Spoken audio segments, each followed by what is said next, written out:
George Mason has had a presence in Prince William County going back to the mid-1990s. In addition to our several thousand students,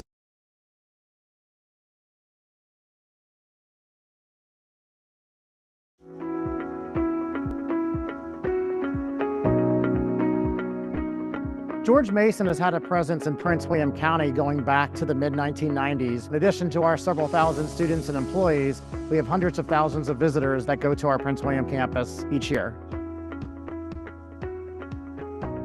So the university's actually had a shuttle system going back to 2004. We have shuttles that go to remote parking on campus. We added several new routes, including shuttles to the Vienna Metro. We actually added a shuttle that goes to nearby shopping centers in response to a demand from our student government.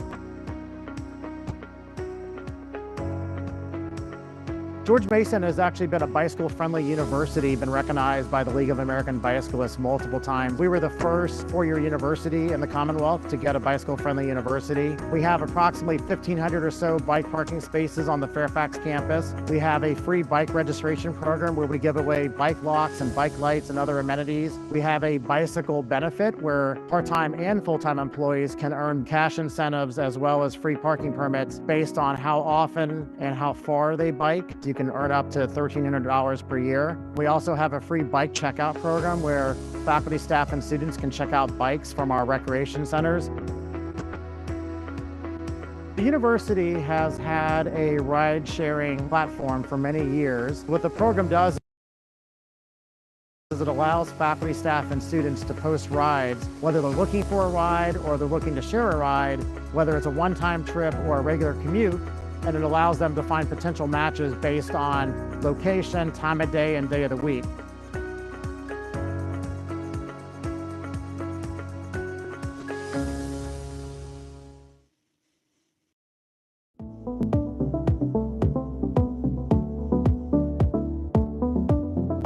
Freddie Mac was chartered by Congress in 1970 and serves America's homebuyers, homeowners, and renters by providing liquidity, stability, and affordability to the housing market. We're so excited to be recognized for this program because it demonstrates our commitment to community health and welfare by making it easier and less expensive for our employees to travel to and from the office. The Commuter Benefits Program has not only improved the experience of Freddie Mac employees getting to and from work, it relieved congestion. It also has contributed to our sustainability efforts to reduce CO2. We have a number of services available. We have van pools, we have shuttle service, we have bike racks around campus. We save a lot of emissions annually from our EV charging stations. Alone, over 70 tons a year. We do a number of things to communicate all of those benefits to our employees to make sure that they're very well aware of those benefits and alternate modes of transportation, including our own internal website, which has very searchable information on all of the amenities, whether they're looking to form a van pool group or join one that's already existing, or find where the shuttle is at any given time. And we also use apps. We provide apps to our staff for live tracking of our shuttles so they know just when to leave the office for the day. Since the beginning of our program, employees have saved almost 6 million miles of road traveled on their vehicles. That equates to almost 4.5 million pounds of CO2 reduction. This is a huge part of why we want this program here. It creates sustainability. It's a win-win for everybody.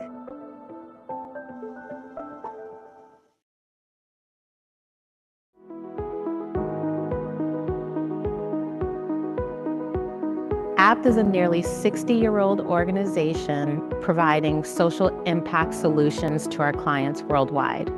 We employ nearly 4,000 employees across the world who are focused experts in public health, public policy, and international development. Our mission is to move our most vulnerable society from vulnerability to security.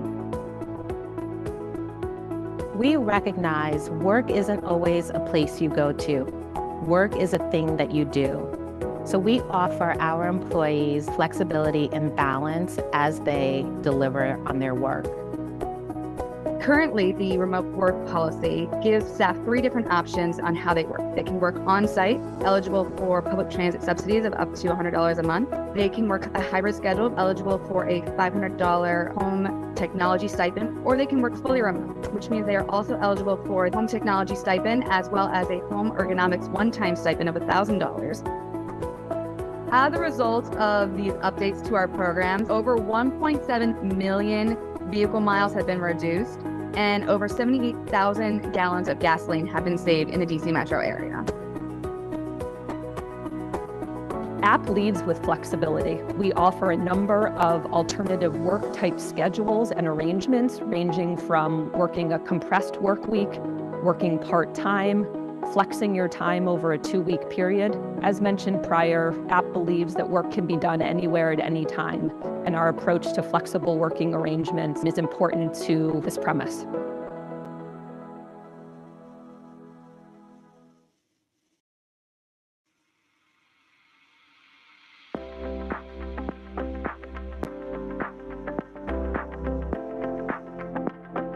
The goal of Montgomery County Commuter Services Employer Services programs is to tell people information about all the various options they have for traveling around Montgomery County. We have a lot of options for ways for people to get around, and we particularly work with employers to make sure that they know about the programs that can help their employees get from work. We concentrate those efforts in our 6 transportation management districts, or TMDs. Those are the most active portions of the county. Part of the outreach for Montgomery County Commuter Service is our biennial commuter survey. This is our outreach to our 6 transportation management districts, but we also reach out countywide to employers. This year, when we did our survey in the fall, we got responses from about 185 employers and almost 10,000 employees, and that gives us a rough idea of how people are getting to work. The mobile commuter store brings to customer information through the county in different locations. Customer can purchase or add more value in a smart trip card, senior smart trip card, ride-on. They can purchase MTA buses tickets, MARC. Tenemos representantes en inglés y en español. Muchas gracias.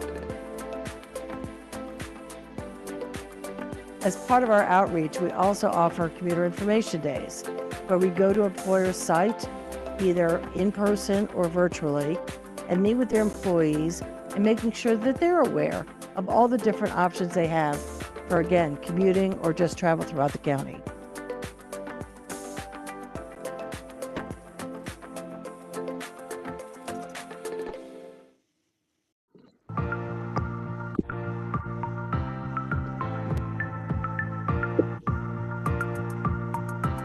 We are the governing association for the Reston Town Center District, which is over 700 acres within Reston. We represent both commercial and residential properties. We have several hundred employers here. We estimate well over 10,000 employees. So it is a very dynamic space, and it is one of the leading employment centers in the Commonwealth of Virginia.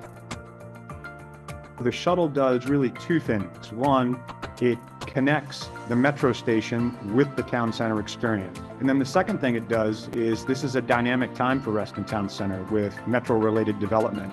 We will double plus or minus in size over the next decade and a half. So the shuttle is also a way for us to continue to keep knitted together the town center experience itself as we go through this dynamic time of growth. What the Link RTC shuttle does is connects the area around Reston Town Center down to the metro. Think of it as a last mile connection, something really important for the much more commuter style nature of the Silver Line in the Dulles Corridor. The Link RTC shuttle app can be downloaded on your phone in many of the ways that you download other apps, including the Google Play Store and the Apple App Store. You can also use a QR code on the shuttle stops, the signage at the shuttle stops, and the shuttle itself. And once you've downloaded the app, it allows you to track the location of the shuttles in real time. That last mile availability of getting from the metro station, which is in the Dulles Toll Road, into the fabric of Reston Town Center is a really critical link and a major part of this multimodal transportation system that we know and love around Reston Town Center.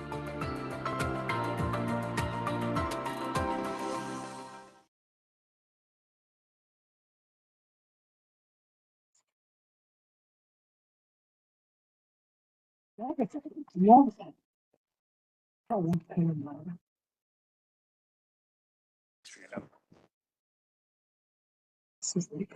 can't say. I can't get the camera for me to think of it. Make that bigger so you can see. Good afternoon. Can you hear me good? Good afternoon. I'm Reuben Collins. I'm chair of the Transportation Planning Board, and I call to order today's July 19th, 2023 meeting. Welcome to everyone. It's good to see everyone here in person and, of course, some virtually. I trust all of you who are participating virtually can see and hear us. In the event of any distraction or disruption to your audio-video connection, please email or text staff. You will find the contact information in the email we received from Conti this week. I notice we have new overhead large screens and new mics and speakers. I'm hoping that we will be free of any technological glitches because stuff does happen. However, I am confident that today's meeting will run smoothly. We continue to live stream the audio and video of this meeting on TPB's YouTube channel. I'll take a moment to briefly explain the process that we will follow as a result of this hybrid formed meeting. We'll start with a roll call of board members participating in the meeting today and confirm that we have a quorum.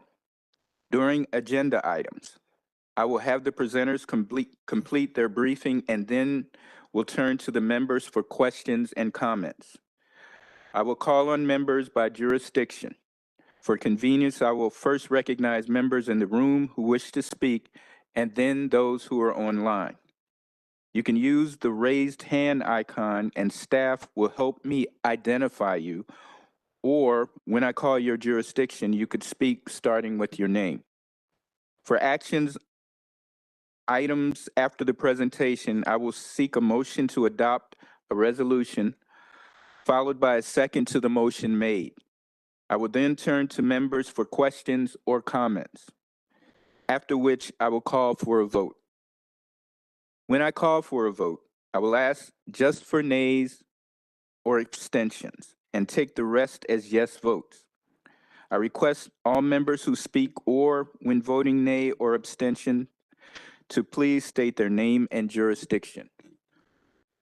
Also importantly, to unmute the microphone before speaking. Conti and Lynn, you will have to assist me by identifying those in the room who wish to be recognized and also those online who may have their hands raised to be recognized or of any comments posted in the chat box. So at this time, Lynn, could you please do the roll call? Great, thank you. So I'm going to list your jurisdiction, and if you could state your name, that would be most helpful. I'm just going to go down the list. So, and keep an eye out in the participant chat as well. District of Columbia, DC Council Brooke Pinto. DC Council Charles Allen. Here. Thank you. DC Council Christina Henderson. Here. Thank you. DC Department of Transportation. Here. Sandra Marks. Thank you. DC Office of Planning. Moving on to Maryland, City of Bowie. Charles County. Here. College Park. Frederick County. City of Frederick. Oh, sorry. Dina, where are you going? Thanks, Kelly. City of Gaithersburg. Here. Thanks, Neil. City of Greenbelt. City of Laurel. Montgomery County Council. Marilyn Balcom here. Thank you. Montgomery County Executive. Thanks, Gary. Prince George's County. Oh, Shayla Belmont here. Yeah, this is Eric Olson. Got you both. City of Rockville. Bridget Donald Newton here. Thanks, Bridget. Tacoma Park. Maryland Department of Transportation. Heather Murphy here. Thanks, Heather. Maryland House of Delegates. Mark Corman online. Chris Fair. Chris Fair here. Thank you. In the room. Maryland Senate. And moving on to Virginia, City of Alexandria. Koenig present. Thanks. Arlington County. I saw Takis online. City of Fairfax. Tom Ross representing Catherine Reed. Thanks, Tom. Fairfax County. James Walkinshaw. Mr. Alcorn. Yep. Gotcha. Okay. Falls Church. Dave Snyder here for the City of Falls Church. Greetings, everyone. Thank you. Fauquier County. Adam Schellenberger here. Thank you. Loudoun County. Kristen Umstadt here. And Rob Donaldson I saw online as well. City of Manassas. Pam Sebesky online. Thanks, Pam. City of Manassas Park. Jeanette Rischel here. Thank you. Prince William County. This is Paula Belita, alternate. Thank you. Virginia Department of Transportation. John Lynch here. Thank you. Virginia House of Delegates. And Virginia Senate. Senator Dave Marston here for the Senate. Saw you. Thank you. WMATA. Mark Phillips here. Thanks, Mark. Okay, our ex officio friends, Federal Highway Administration. Sandra Jackson's here. Thanks, Sandra. Federal Transit Administration. Hi, here, Laura Keeley. Thanks, Laura. National Capital Planning Commission. And Julia Coster is here. Thanks. Thanks, Julia. Metropolitan Washington Airports Authority. And National Park Service. Hi, Laurel Hammock here. Thank you. All right, so that concludes roll call. We have a quorum. Thank you, Lynn. At this time, we're providing an opportunity for public comments. Is there anyone in the room at this time? We had one person sign up, Jason Stanford. Yeah, if you could come to the podium, that'd be great.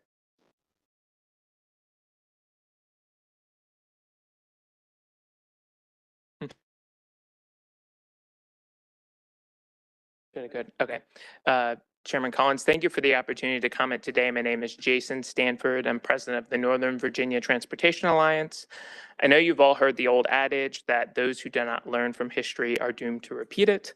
As we all work together to solve the continuing crisis of Metro, the Transportation Alliance is concerned that past lessons of Metro crises have been forgotten. In 2018, the DC region dedicated $500 million per year to save Metro. However, the original estimate to fix Metro was $540 million per year. Metro was supposed to make up that additional $40 million through savings and revenue increases, such as increased ridership, reduced fare evasion, and redesigning the bus network. While pandemic ridership changes are outside of WMATA's control, fare evasion has increased dramatically since 2017, and the bus network redesign will cost millions more, not save money. Furthermore, former Obama Secretary of Transportation Ray LaHood's 2018 report highlighted additional steps that WMATA could take besides earning new funding. For example, recommendation number 2 from the report reads, offer a service that matches actual demand. For both bus and rail, WMATA has offered more service, more buses and train cars running more hours on more routes than its peer agencies.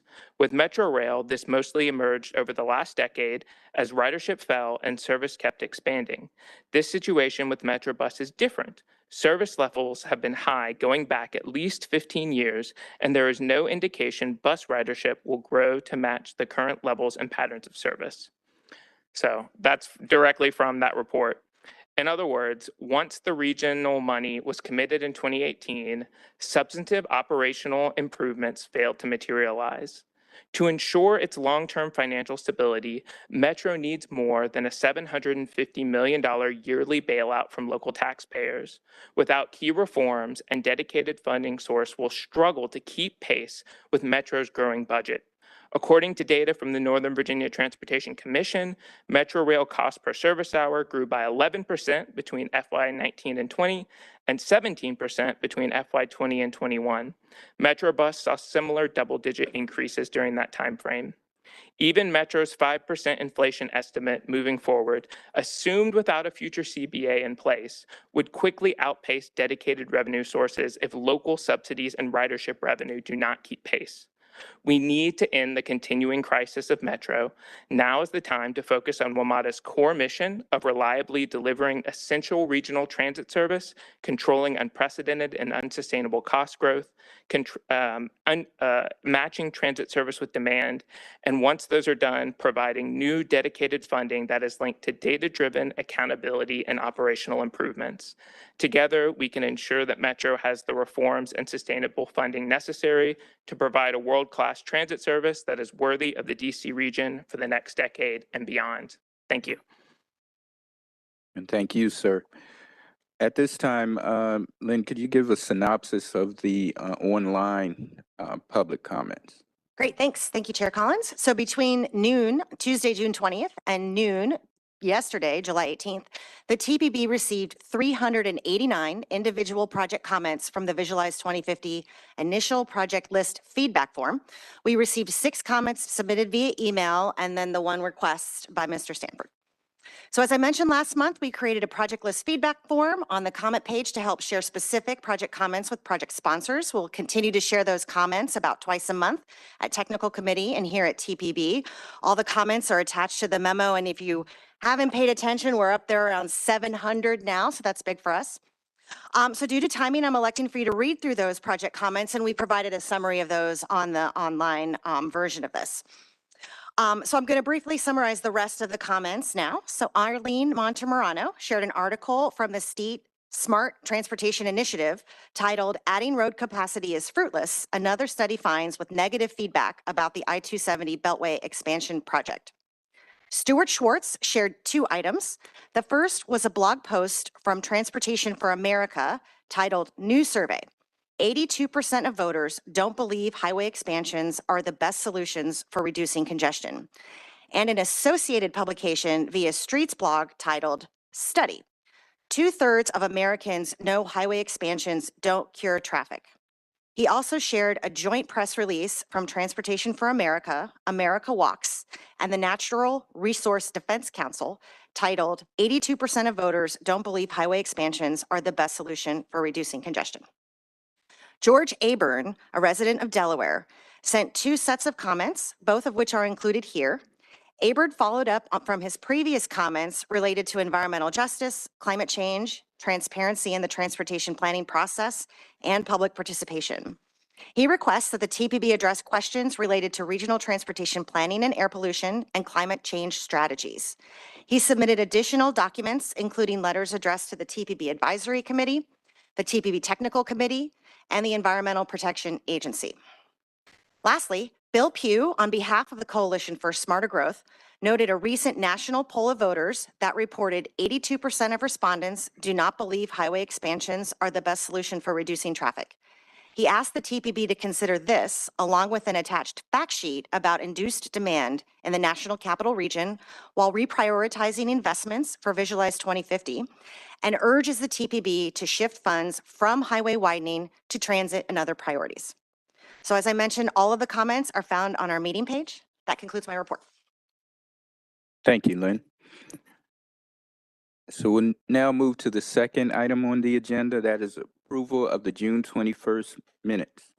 I'd like to have someone first move to adopt the minutes, and if you could recognize yourself by jurisdiction.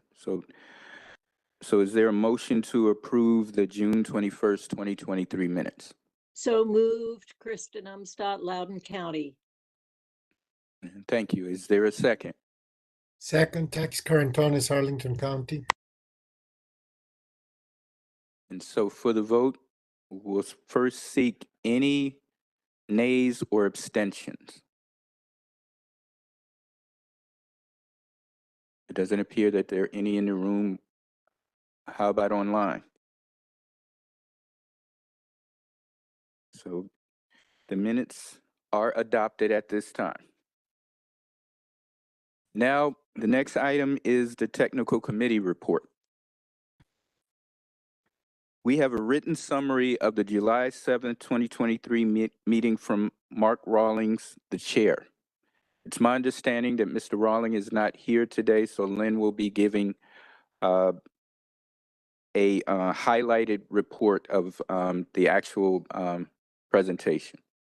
Great, thank you. So we met a little over a week ago, July 7th. The first five of the items on your agenda, we received presentations on. We talked about the Car Free Day proclamation, how important Car Free Day is. We talked about the Maryland Transportation Alternatives Set Aside Program project approval. So that was the first day we were able to share the recommended projects. So you'll get to hear about that. We talked about the draft National Capital Freight Plan, which is being released for public comment today. We also talked about our Enhanced Mobility Grant solicitation, which is super important for you guys to pay attention to, by the way. The solicitation starts now, and you will be approving the projects in the fall.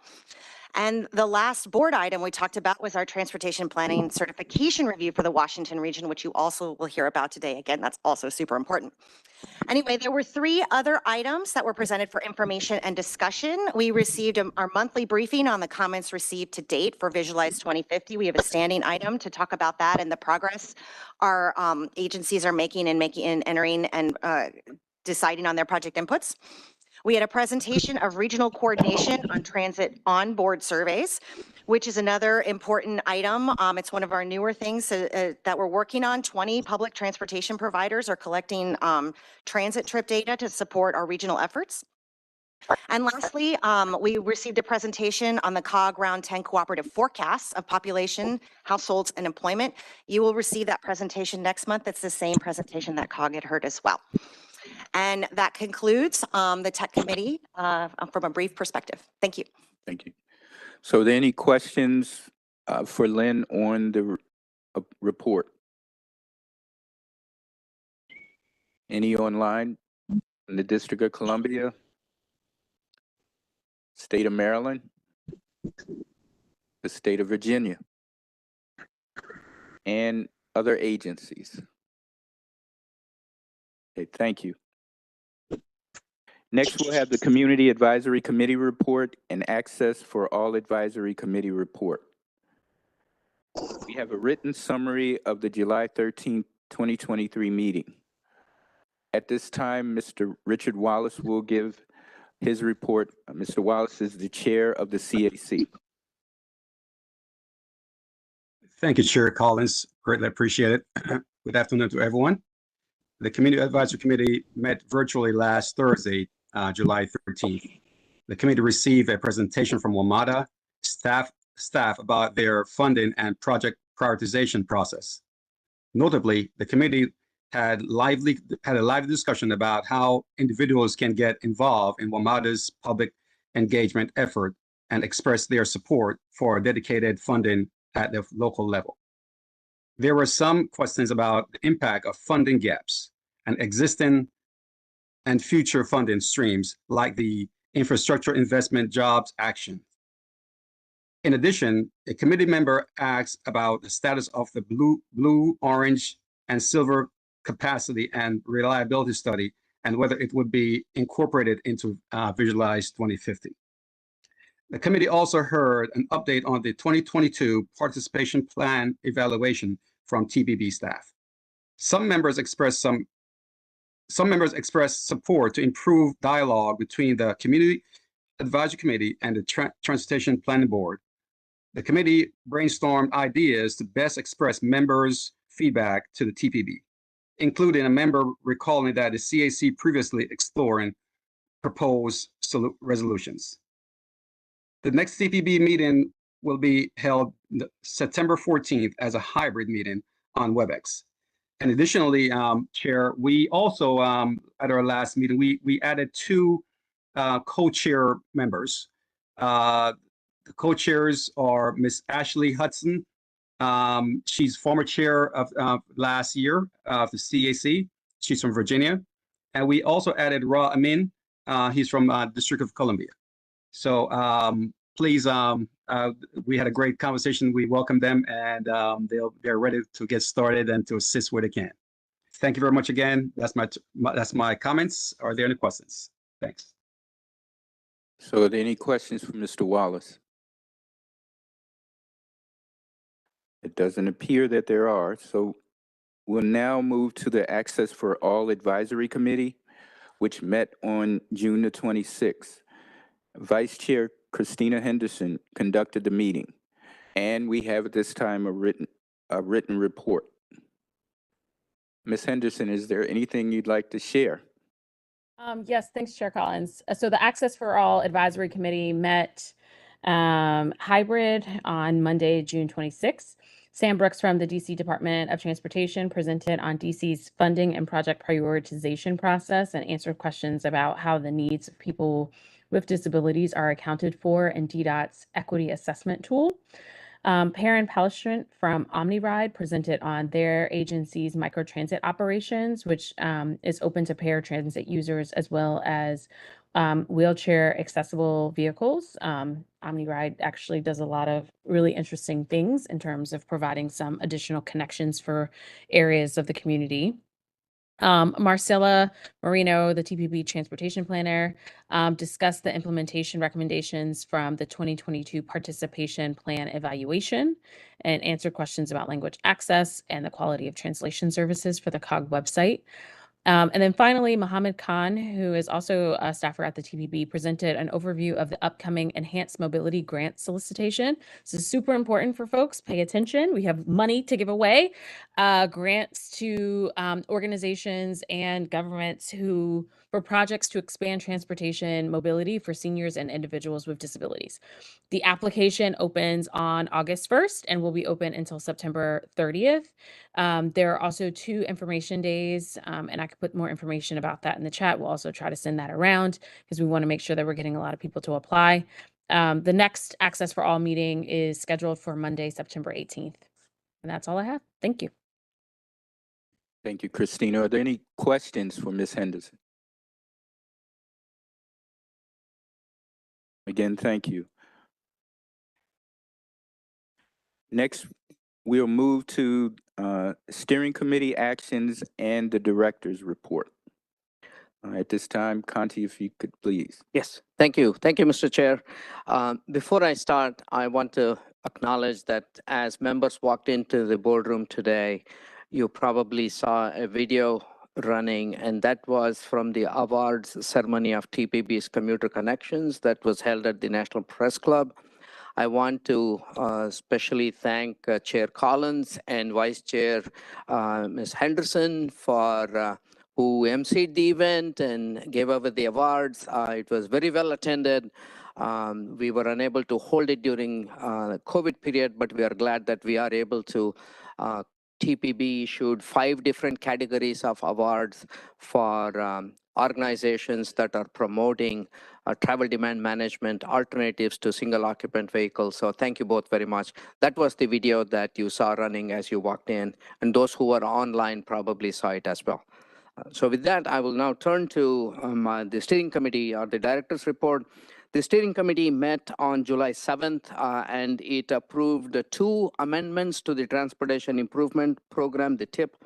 One was at the request of the District Department of Transportation, which added about $92 million in federal and local funds for the district's bridge program, and specifically for the I-395 northbound bridge crossing the Potomac River. The second amendment was at the request of Maryland Department of Transportation for a project in Prince George's County that added about $1.6 million for improvements to a historic bridge on Governor's Bridge Road. So that's an interesting bridge that connects Prince George's County with Anne Arundel County. So it's a bi-county project, and we are happy to do the piece from our MPO.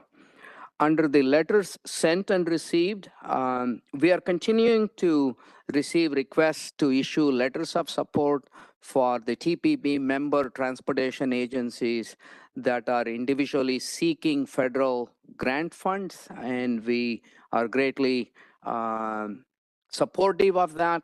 This month, we issued 2 such letters of support for Montgomery County, which is seeking safe streets and roads for all program grants. And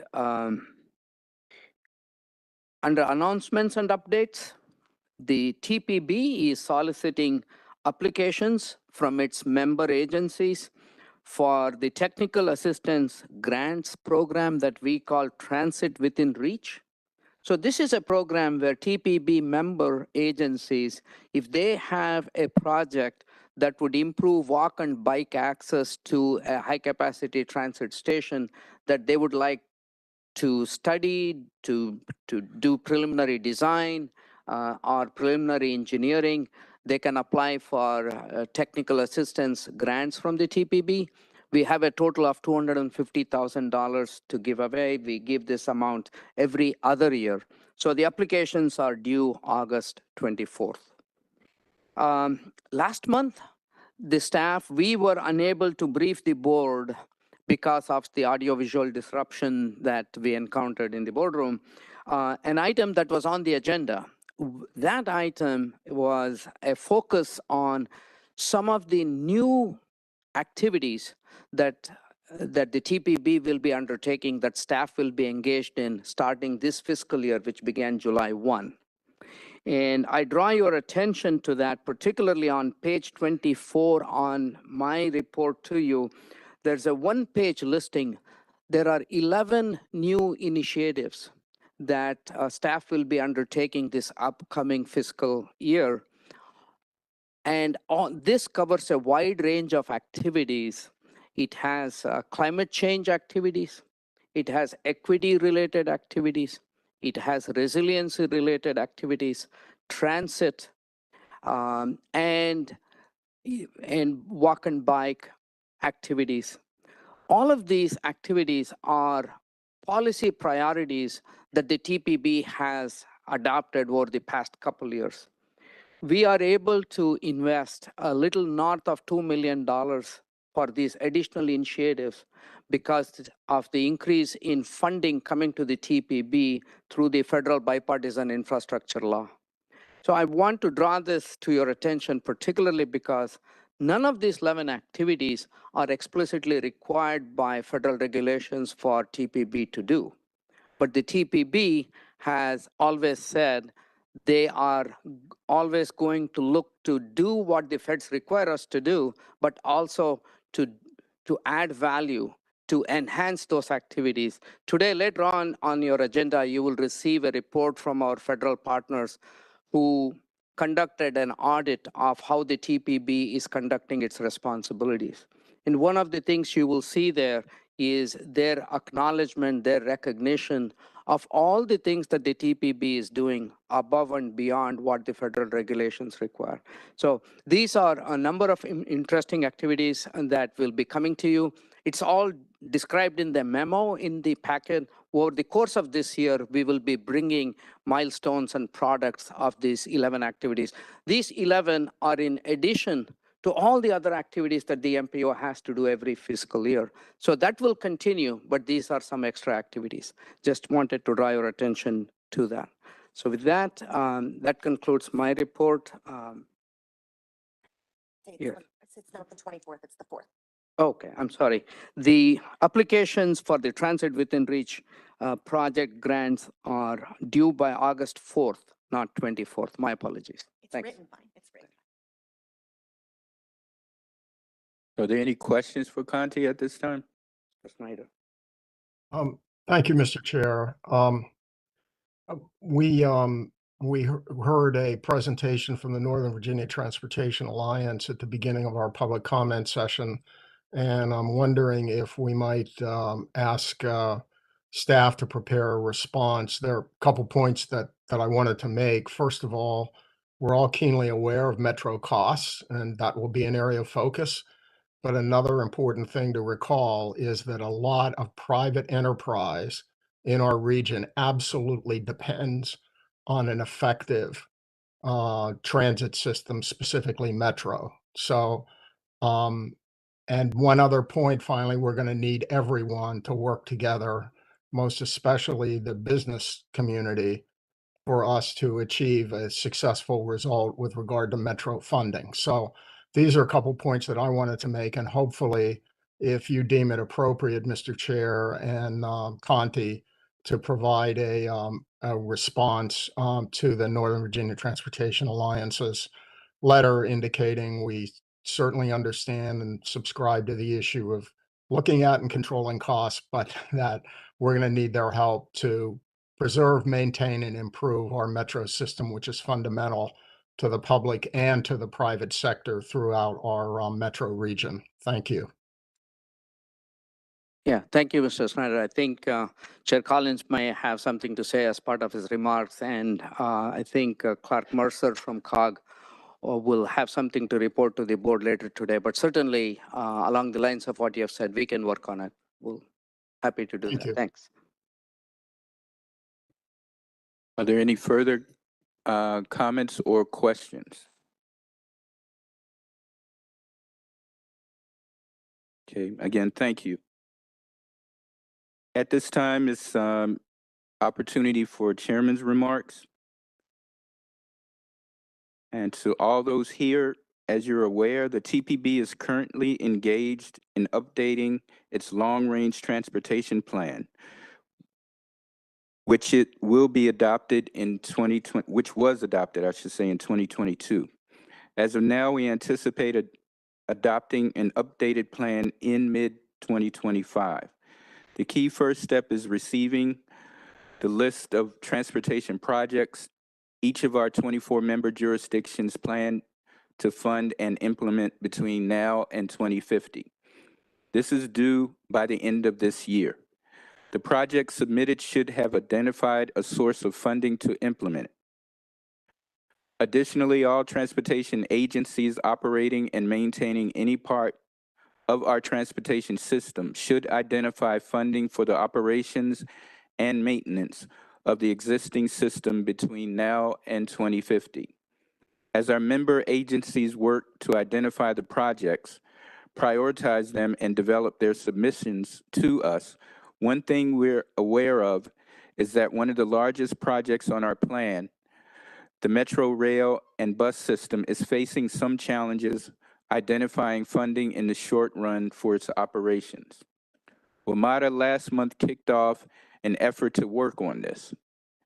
I want to share with my colleagues on this board that the TPB's partners, the COG board, held its annual retreat last week and dedicated half of the retreat to discuss this matter. WMATA's general manager and CEO, Randy Clark, was there, the Maryland Transportation Secretary, Virginia's Deputy Secretary, and DC's Budget Director was also there.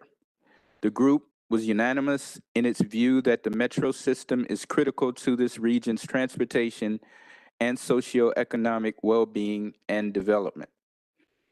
There was also agreement that the region must and will work together to address the issue with WMATA and all that it's facing.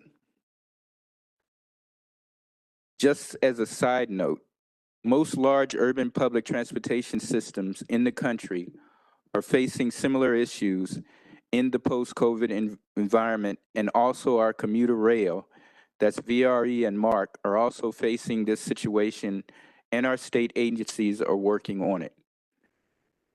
At this time, I'd like to give our Executive Director of COG, Mr. Clark Mercer, an opportunity to kind of elaborate further on our retreat and most specifically on the discussion on WMATA. How you doing, Clark? Doing well. Thank you, Chair. I thought your remarks summarized. Let's see. We've got a lot of new microphones in this space. I see you all tried them out last month. Apologies. I'm told there's one part that just came in that's supposed to tie everything together, and this system should be working well. Chair, your comments were spot on. We had our retreat. Thank you to the TPB members who wear a couple different hats and were there. It was my first board retreat. I was told it was one of the better attended retreats that we've ever had, which is terrific. And the approach was, rather than cover 10 or 15 topics where you walk away and feel like maybe there's not as many do outs and next steps as you like, we concentrated on 2 topics. So Friday was Metro, and Saturday was economic development with a special eye towards workforce development. And I mentioned that because there was a tremendous amount of overlap between the two. And I'll start with the second day. We had economic development professionals in from Maryland, Virginia, and the district, and national leaders in economic development. Stephen Murray, who was the economic development lead in Virginia for 8 years, and the secretary in Louisiana for 8 years before that, moderated the discussion. And the uniform consensus was, without a highly functioning and well-supported metro system, the quote was, "We are dead in the water for economic development as a region to attract and retain businesses." So obviously we talk about the transit benefits, the environmental benefits of the metro system, but 9 of the 10 right now largest and most impactful construction projects in the region are happening co-located at a metro site. So the consensus on Friday, and we had executive branch and legislative branch representation from the Commonwealth of Virginia with the Deputy Secretary of Transportation and the Director of Rail and Public Transit and legislators in the House and Senate. We had leadership from the mayor's office and multiple members of city council from the district. And Secretary Wiedefeld and the legislature from Maryland was Metro is absolutely a commitment and we have to succeed. Now, what success looks like and how we get there, it's going to be a lot of work. I think you guys have all probably been briefed by Randy Clark. He was there to kind of go over what that structural issue looks like for Metro. 2018 was referenced earlier. That was a capital discussion. Many years of not putting enough money into the system for deferred maintenance was addressed, but there's an operational issue that Metro faces that we have to face as a region. And COG is committed, came out of the retreat with general consensus that we need to help pull together not only COG members, but stakeholders throughout the region. We have a lot of groups that advocate in this space that have questions that are valid that need to be answered and addressed. Some of them were raised earlier. We also have to do a better job collectively of helping amplify some of the very good news coming out of Metro. Metro has a record high approval on its rail and its transit systems right now. It's addressed many of the issues that have been raised, but it's not helpful if people don't realize the steps Metro has taken to address some of those issues, and an understanding that there are issues that remain and they need to continue to be mindful of those. So I think in the coming weeks, you'll see COG pull together groups, and it's not just going to be one group. There's probably 15 or 20 topics that lend themselves to asking the folks around this table and other stakeholders for help in terms of addressing these issues and coming up with a plan. 2018 is referenced often. The dynamics were much different in 2018. The timeline was started earlier, and there was general consensus. The group met to kind of fine-tune legislation, but that legislation was ultimately, there was bodies that were receptive and willing to carry those pieces of legislation over the line. We're starting a little bit later this time without as much consensus, and it's a much bigger issue because this is not a 1 year, let's fix it and move on to other things. I think there's a commitment recognition chair. I was at a meeting last week in Tyson's Corner with a group that has advocated in the past, and 3 reports were pulled out on how to save Metro over the last 20 years. And the group said, we really don't want to be here in 10 years coming out with the report and pointing to it from 2023 of how we were going to save Metro, and then 10 years later, we're right back at it. And I think our elected officials, you all and your counterparts in Annapolis and Richmond, are going to expect, one, obviously we need to plug Metro's deficit for next year, and we need to work collectively to do that. But 2, we need a commitment to setting Metro up for long-term sustainability, so we're not back at this every few years. And that's a lot bigger lift, and frankly, it's a can that's been kicked down the road before. We've had the luxury to do that as a region. I don't think we're in a position to do that this time around. So a lot of work ahead, and obviously working with Conti and staff and all of you, looking forward to doing that work. So thank you. And thank you. One last thing, and I kind of heard this through the grapevine, that Mr. Gary Ehrenrich, the alternate member representing Montgomery County, the Montgomery County Executive on the board and senior staff of Montgomery County DOT, will be retiring at the end of the month. He has served the TPB for over 20 years. Gary, as a token of our appreciation, I have a plaque to give you, and I'd like to read the plaque at this time. It's a certificate of appreciation. The National Capital Region Transportation Planning Board at the Metropolitan Washington Council of Governments hereby presents this recognition of gratitude and esteem to Gary Ehrenrich for his distinguished service to the TPB and people of the region, representing Montgomery County as Transportation Planning Board alternate member 2002 through 2023 and TPB Technical Committee member 2002 through 2023. And here you are, sir. Thank you.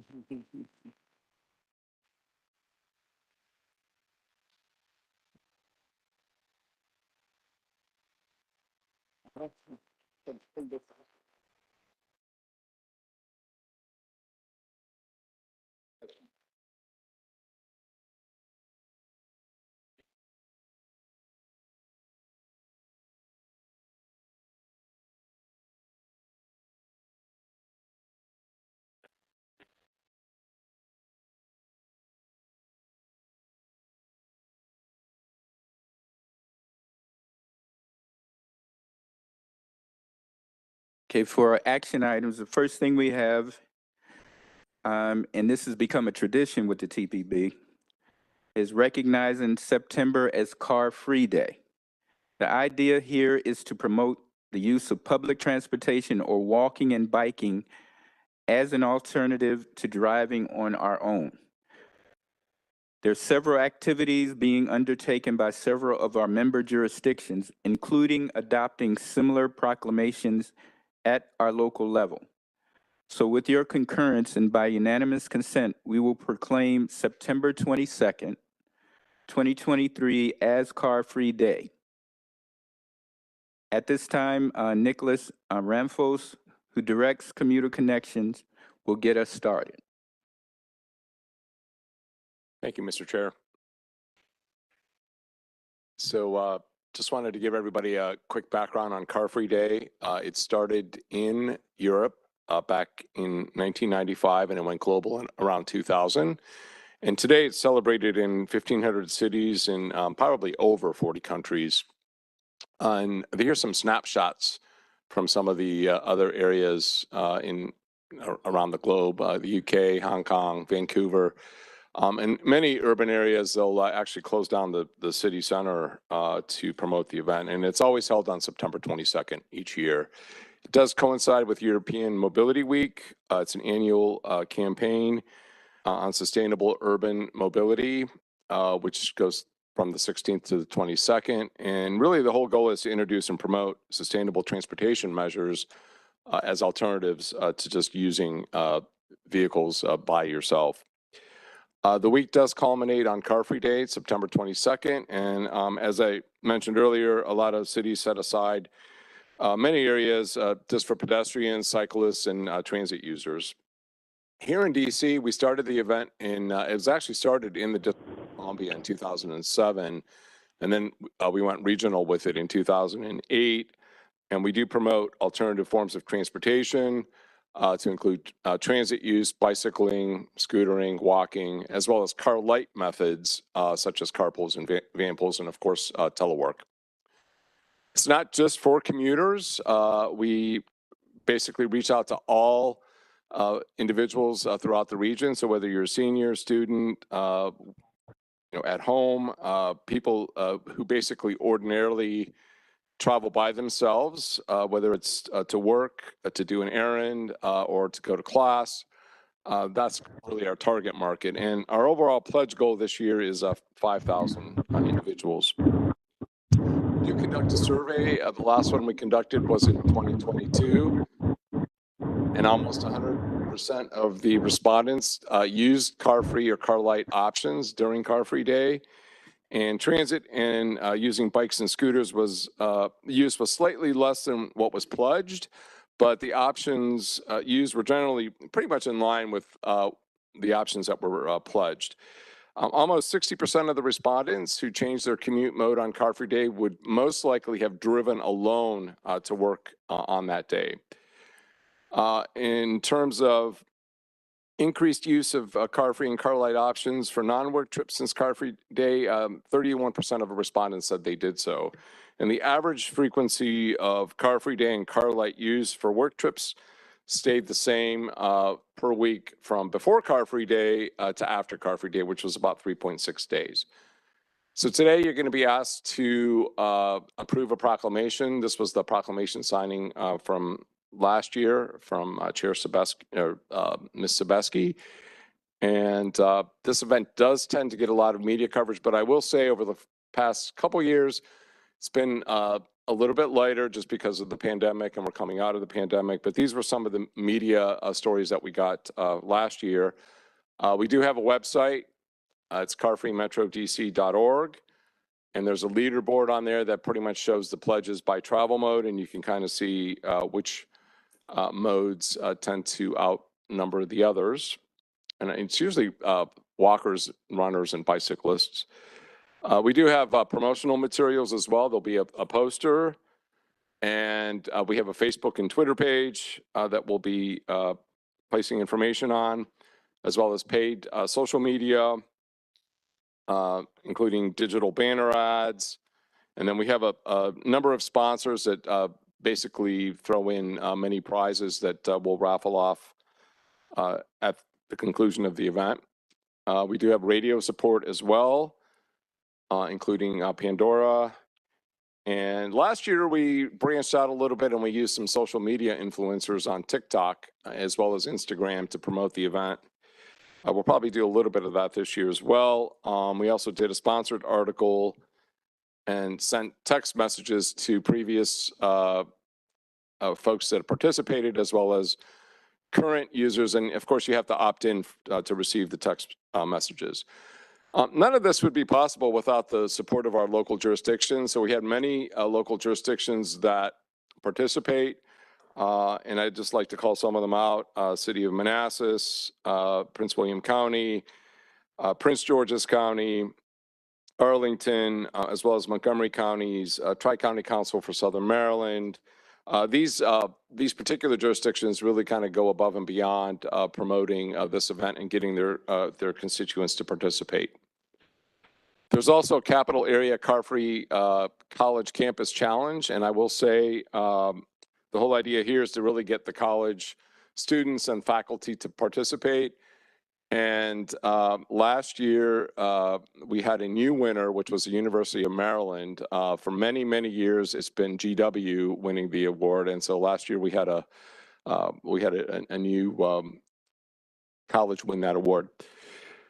And so we were very excited about that, and so were they. So if you have colleges in your jurisdictions, this is another way to get more folks to participate. So with that, I will be happy to answer any questions, and we do have the proclamation that we're looking for you to approve. Any questions from Mr. Ramphos? Okay. Speak now. Okay. I'm about to sign this thing. Oh, okay.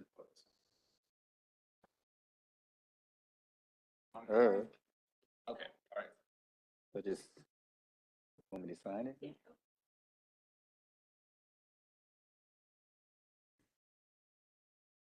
Simple enough.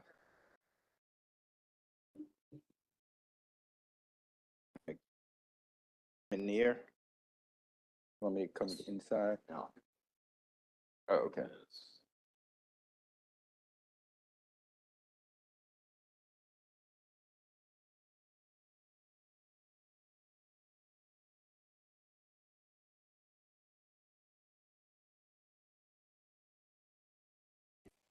Thanks.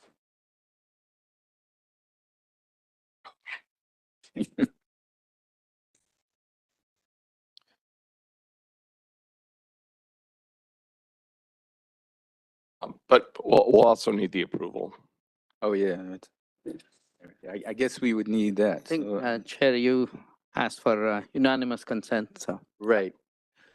That's that. So is there unanimous consent to approve the resolution?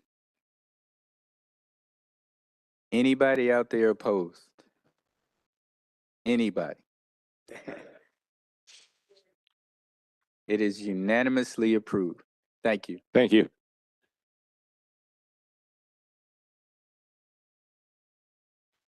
The next agenda item is FY 2024 Maryland Transportation Alternatives Set Aside Program Project Approvals. We will be asked at this time to consider the recommendations of a selection committee to award federal transportation alternative program grant funds. And these are projects in the state of Maryland at this time. I believe we did do something similar for Virginia and the District of Columbia previously. Our staff, John Swanson, will review the applications and recommendations. After that, I will be seeking adoption to Resolution R1-2024. John. Thank you, Mr. Chairman. I'm super happy to be back with you again with some new projects that we're recommending for funding in Maryland through the Transportation Alternative Set-Aside programs. I'm going to talk a little bit about the background, but mostly focus on the projects themselves. So this is a federal program. This is federal money, and the program has been around in different forms for more than 30 years, going back to ICE-T, the big bill in 1991. It's designed to fund little enhancements that make it easier for folks to walk and bike in communities around the country. And it's a federal program, and the TPB has responsibility for making decisions for a portion of the funds that are appropriated each year to each of our states. So we do this on a regular basis for each of our states. Virginia and DC are on a 2-year cycle, but Maryland still does it every year. We have a process which has been well established, and again, we're going to be recommending 6 projects using this process, which is the process described in the memo. Here's the schedule that we are followed this year for Maryland. It's a pretty tight schedule. I want to note that later on this summer, MDOT is going to identify additional projects using a statewide pot of funding, and projects that are not funded through the MPOs are considered in that statewide selection process. So this is the bottom line for funding for our region. We have more than $3.5 million available to us. The request was quite a bit more than that. And we're recommending funding for about $3.3 million. The leftover funds will be returned to the statewide pot of funding. MDOT rules don't allow us to partially fund projects, but we are working with MDOT to try to identify projects that previously received funding that could benefit from additional funding boost. This is the list of projects. I'm going to go through each of them briefly, but just sort of looking at this list, it's a super list. We're really pleased to be recommending these projects. And I'll point out that they really do serve a lot of the regional priorities that this board has really been pushing for decades. 5 of the projects are in regional activity centers, which are sort of the economic hubs, engines for this region. 4 of them are in equity emphasis areas. 5 of the projects support the National Capital Trail Network. And again, the National Capital Trail Network is something that the TPB endorsed a few years ago. It's a 1,400-mile network of both planned and existing trails, and our goal is to connect them all together and create a sort of fully synthesized web of trails in all of our region's jurisdictions. And finally, 3 of the projects are in proximity to high-capacity transit stations. And one is in Rockville is actually a transit access focus areas, which is sort of a select number of transit station areas that we've identified as particularly opportune for pedestrian and bicycle improvements. I would note that the projects are all of them, directly or indirectly focused on safety. As a result of the work that's funded through this program, fewer pedestrians and cyclists are going to die or get hurt on our roads. And this is particularly true for kids, for older adults, and people with disabilities, people who are particularly vulnerable.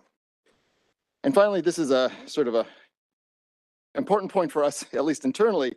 Several of the projects are related to previous work that we funded through the TPB. 3 of the projects build upon planning studies that were previously funded by the TLC program, and a couple of the projects were funded through the previous TPB TAP suballocations. So we're really glad to see sort of this continuing momentum based on previous work that we've been funding and promoting. So moving on to the projects. The first one, the big one, the sort of largest chunk of funding is going to Charles County, actually to La Plata, but in Charles. So it's a super exciting project connecting schools, neighborhoods, a variety of recreational and natural areas. It's going to construct a shared use path for over 2 miles and provide wider connections to existing planned trails in the county. It's an awesome facility, or will be. I went out there and looked at it, and building upon some existing infrastructure that's in place, but some really new things through some really pretty areas. But pretty much one of the most important things is going to be connecting 4 schools. And I think it's important, this was from the application, that when this trail is completed, every school-age child east of downtown La Plata will be able to walk, ride, or roll to school or to the park without assistance. So that's awesome. In Montgomery County, a ongoing project that is, you know, these things are never as easy as you initially expect, but this one is sort of moving forward now. I see Gary is shaking his head. We're excited about this. The Forest Glen Road sidewalk connected to a metro station, again, a big priority for us, but also to medical center, hospital, and park. This project is going to complete 100% design for half-mile sidewalk along the north side of Forest Glen Road.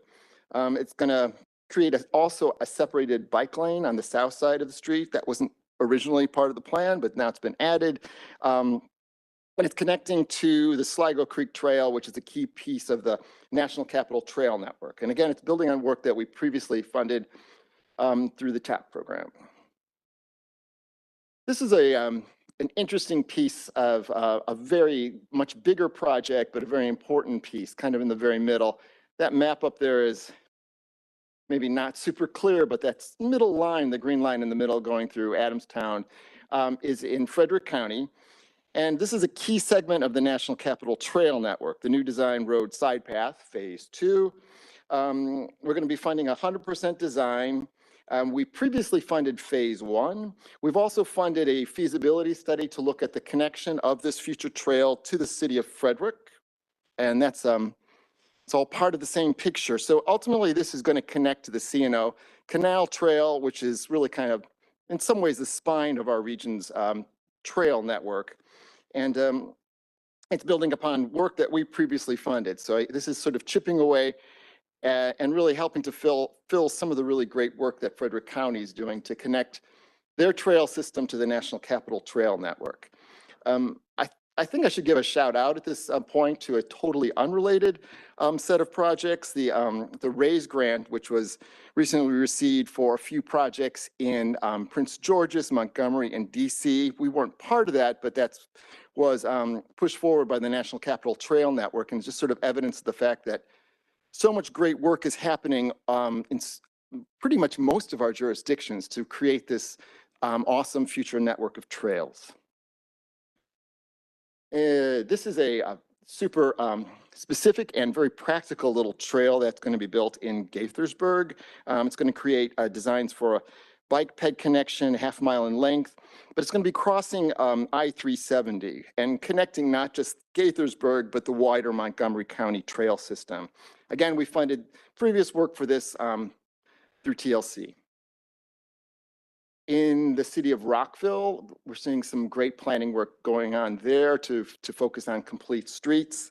And this grant is going to provide 100% construction-ready design plans to convert these 2 streets to complete streets, separated bike shared use facility, as well as new signals and bus stops. The project's going to be building upon past work that we just completed a few weeks ago. So very excited about that. But this is really hitting a lot of our key points, connections to transit, Metro Rail, MARC, and Amtrak, as well as to the local high school. And finally, a comfort station. It's going to be a restroom and a rest stop, essentially, a trail amenity, essentially a trailhead of sorts on the C&O Canal at the city of Brunswick. We're going to be funding the design of a comfort station. Interesting here, this isn't just for the trail, but it's going to be also serving the MARC commuter rail station. Again, I'm promoting access to transit. So with that, let me just add a side note. I really want to thank, before we're wrapping up, our partners at MDOT, particularly Christy Bernal, who works really diligently on this program. They really do the heavy lifting in terms of getting these projects built, and we truly appreciate it. And so to wrap up, we hope you will approve funding for these great projects. Thank you. So everyone, you can see our charge at this time, seeking a motion to adopt Resolution R1-2024. If you are moving, please state your name as well as jurisdiction. Bridget Donald Newton, City of Rockville. Is there a second?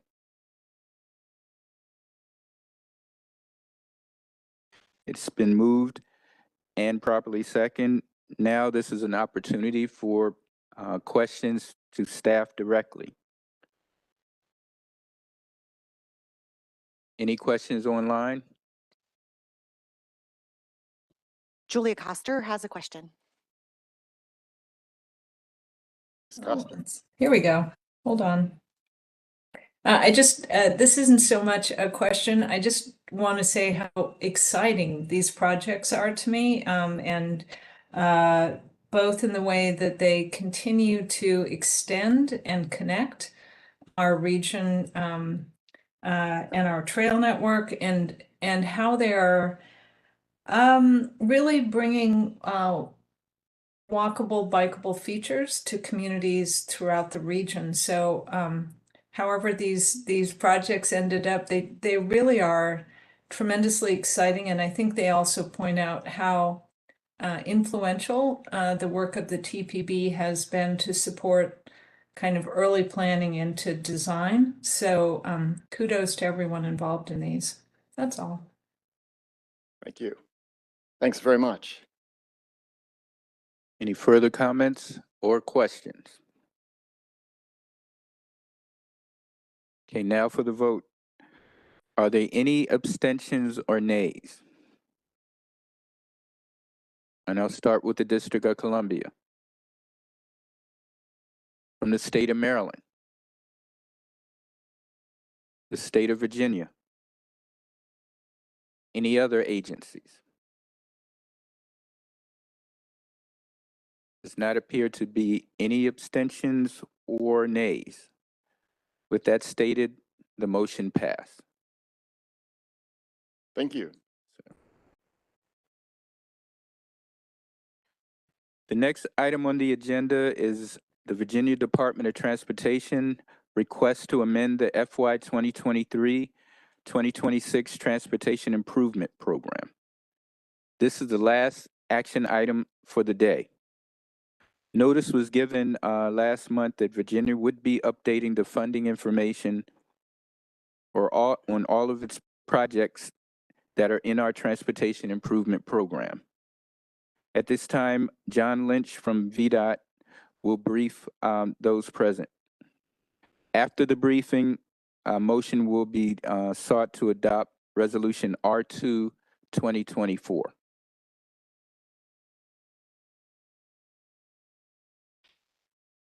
Good afternoon. My name is Andrew Austin with TPB staff. I'm just going to introduce the item here. As you mentioned, the notice period began before last month's meeting, and it ended this past weekend. No comments were received from the public. However, we did receive some edits from the Virginia Department of Transportation during their interagency review period. I just wanted to highlight a couple of those. There were two new projects that were added. These were the Ryan Road project that adds $3.16 million to the period of the TIP, and the US 1 BRT project, which was already in the project or in the TIP as well, but this is a new record. This would add $254 million in the period of the TIP. There were two projects that added NVTA funding. There was the Richmond Highway Corridor Improvements Phase 2. This added approximately $104 million in the period of the TIP. And the North Star Boulevard project, which added $62 million. There were additional 21 changes that are all listed in the errata report attached to the memo that was dated for me July 14th. These totals will change the VDOT portion of the TIP from its original $1.95 billion to approximately $9 billion, so additional just under $7 billion. All these projects have been included in the air quality conformity analysis of the most recently approved plan and TIP. And we worked very closely with VDOT staff to verify the financial constraint. I would like to thank Regina Moore, Amir Shapar, Sina Davistani, and Michael Trin, and Carol Bondarat for their assistance with that. With that, we are pleased to recommend approval of the TPB Resolution R2 2024. Thank you. Is there a motion to adopt Resolution R2 2024?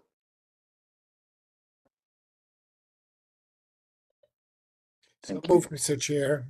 Tax current on Huntington County. Second, Kristen Umstattd, Loudoun County. It's been moved and second. Maybe even a third. But are there any questions at this time?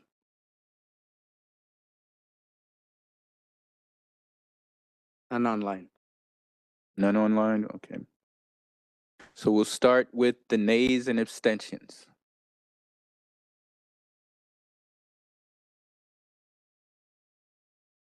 Don't see any. Silence is golden. Take it. So with that stated, the motion to adopt Resolution R2 2024 passes. Thank you. The next item on the agenda is a draft National Capital Region Freight Plan. Andrew Meese will get us started with informational items for this meeting. We will hear updates to the regional freight plan that were adopted back in 2016. And we will be asked to adopt the updated plan in September. How are you, sir?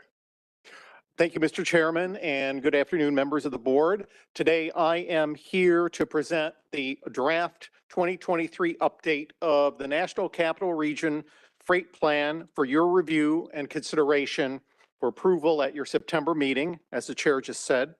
And as you just said, it builds upon and updates the plan that we've had in place now that you approved in 2016. Before I begin, I'd like to acknowledge the work of TPB's consultant team from ICF on developing this draft plan, as well as many of my TPB staff colleagues, particularly Janie Nam and Patrick Ziliakis, who are here with us today, and the advice of the TPB Freight Subcommittee, chaired by Laura McNeil of DDOT and the TPB Technical Committee.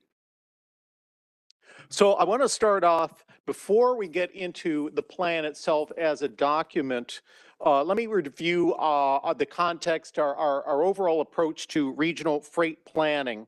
And indeed, it's a federal requirement that our metropolitan transportation planning consider freight among all the other factors that we have to consider.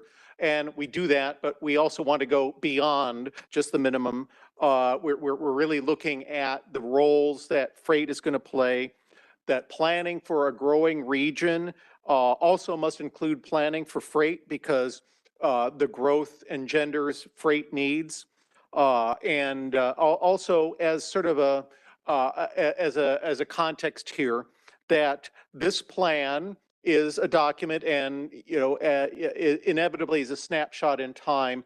And it's not the only thing we do in freight planning. We also have our ongoing freight planning process here as part of the Unified Planning Work Program. We've got a strong TPB Freight Subcommittee. We've held occasional forums. Of course, we put freight input into Visualize 2045 and, of course, this standalone freight plan. For those of you in the room, I'm going to hold up what we've posted. There is a full plan document, 100 and some pages with lots of detail. We also have a standalone executive summary, much lighter reading, and then this PowerPoint presentation. And this slide gives you the overview of the way this document, the main document, is structured with the many chapters, just like it was in 2016. I am going to proceed to give you a few of the highlights here, but I want to note that the plan has many details and many deep dives that we just don't have time to get into today. So I really commend you to take a look at the executive summary or the full plan for a lot of interesting information, and consider what we have there as you consider approving the plan in September. Chapter 1, obviously introductory, really kind of sets the stage a little bit, as I just did, for the approach to regional planning, reviewing the federal regulations and laws that we're under, what we want to accomplish in a plan as a technical reference. Hopefully it's going to be useful to our member agencies as they do their own planning and programming.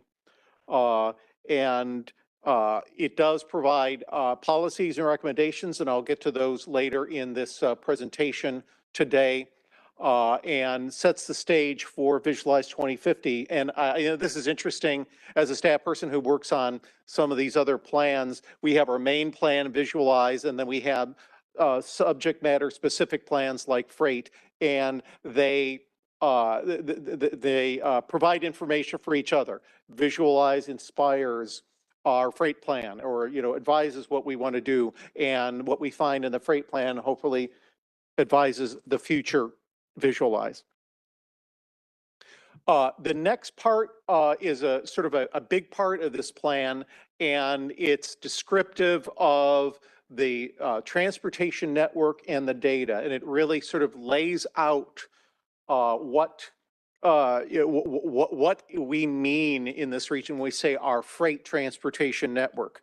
So for the sake of time, I don't have a lot of information here, but in the plan, you'll find a lot of maps, graphs, data that we quote, and so forth. So a couple highlights here. It is vital to the region's economy and quality of life, and resiliency, which is a good point, that freight is important in emergencies. It's important for our military here. So even though we don't have an industry-heavy economy, that doesn't mean that freight isn't important. Freight is very important here. It just has a different profile than you might find in an industrial city. And it's intermodal. It has integrated elements. We are dominated by trucking, but that isn't really unusual nationally. So 73%, according to federal data, freight transported by value in our region, and 72% transported by weight. And there are some changes that are influencing, some trends that are influencing changes in the freight. So continuing in chapter 2 and 3, beyond the roads, we have the ports, which are not necessarily in our borders, but they're very important to us. Port of Baltimore, Port of Virginia, and Hampton Roads are very important to our region's freight. Freight rail, part of the national network, but we do have part of that network here. And hidden but important pipelines for the petroleum movement that we are served by. And there was that hacking incident a couple of years ago where we were suddenly reminded how dependent we are on those hidden pipelines. Interstate highways, of course. One thing, there's a lot of information, there's a lot of maps, but I do want to call your attention that part of the approval of this plan also has something called regionally significant freight network. And this was talked about at the technical committee. We developed this, for staff purposes, to do congestion management analyses, to try to look at differential congestion inside or outside that network. And it isn't the same, and it doesn't supersede those officially designated truck routes that the states have, or FHWA, and there's quite a number of those around, and they are described here in the plan. So let's start talking a little bit about trends, because this is a plan. We want to look toward the future. There is a federal forecast in the freight analysis framework from FHWA of what they think our freight trends are going to be till 2050, and something interesting for us to consider. So truck remains dominant. We're going to have growth in truck. You also have that oddly named multiple modes and mail, and I would interpret that as sort of like delivery trucks near to consumer, near to retail store, those trucks you see that have a whole mix of merchandise. Sometimes they're containerized. That has been a real growth area, as you can imagine, in contrast to something like, you see a train go by and it has dozens and dozens of cars carrying coal and nothing but coal. That's sort of the opposite here. So those are sort of the growth areas. Interestingly, air cargo is nationally is sort of shrinking. And the main reason for this is because there are now cheaper ways to ship perishables by the ground. They can preserve those perishables longer. They don't have to pay those high air cargo rates. So nothing unusual there. Was two of the many maps that you would see in the plan. The left side is sort of just an overview of the networks that are important to freight in this region. The right one does actually have some data type information here. What you're seeing there are percentage of the traffic stream by trucks. They are color coded and thickness coded. So certain segments that are thicker that you can probably see on this map have higher percentages of trucks, and I think you can see that the farther out you go from the center, the more likely you are to have the high percentage of trucks in the traffic stream, both because of that intercity travel that that trucks dominate, as well as the fact that closer in you have a lot of other vehicles that change your percentages. Next slide. We do a little bit of analysis in this plan regarding safety. We looked at the truck-involved fatalities in our region for this series of years. This is alongside the robust transportation safety planning that TPB does in the separate activity. So we consider a wide range of factors that are involved in safety. But what is interesting, and I have to say that I was personally surprised, is that even though, unfortunately, this region has had an upward trend in overall fatalities, that's not reflected in the truck-involved fatalities. The absolute numbers have gone down slightly, and the percentages have gone down slightly. All fatalities are bad. We want to work to prevent these, but it is notable that these are what the data say. Air cargo is an important component of freight. And we do have, as you might recall, a continuous airport system planning process that the TPB handles. So we have a lot of, excuse me, information from them. And I would, commend you to their many studies and products over the years for a lot more information about air cargo. Our region is not dominated by air cargo. The top ones in the country, as you can see, are these sort of these centers that our big package handlers use, like Memphis and Louisville. So they have special kinds of activities there.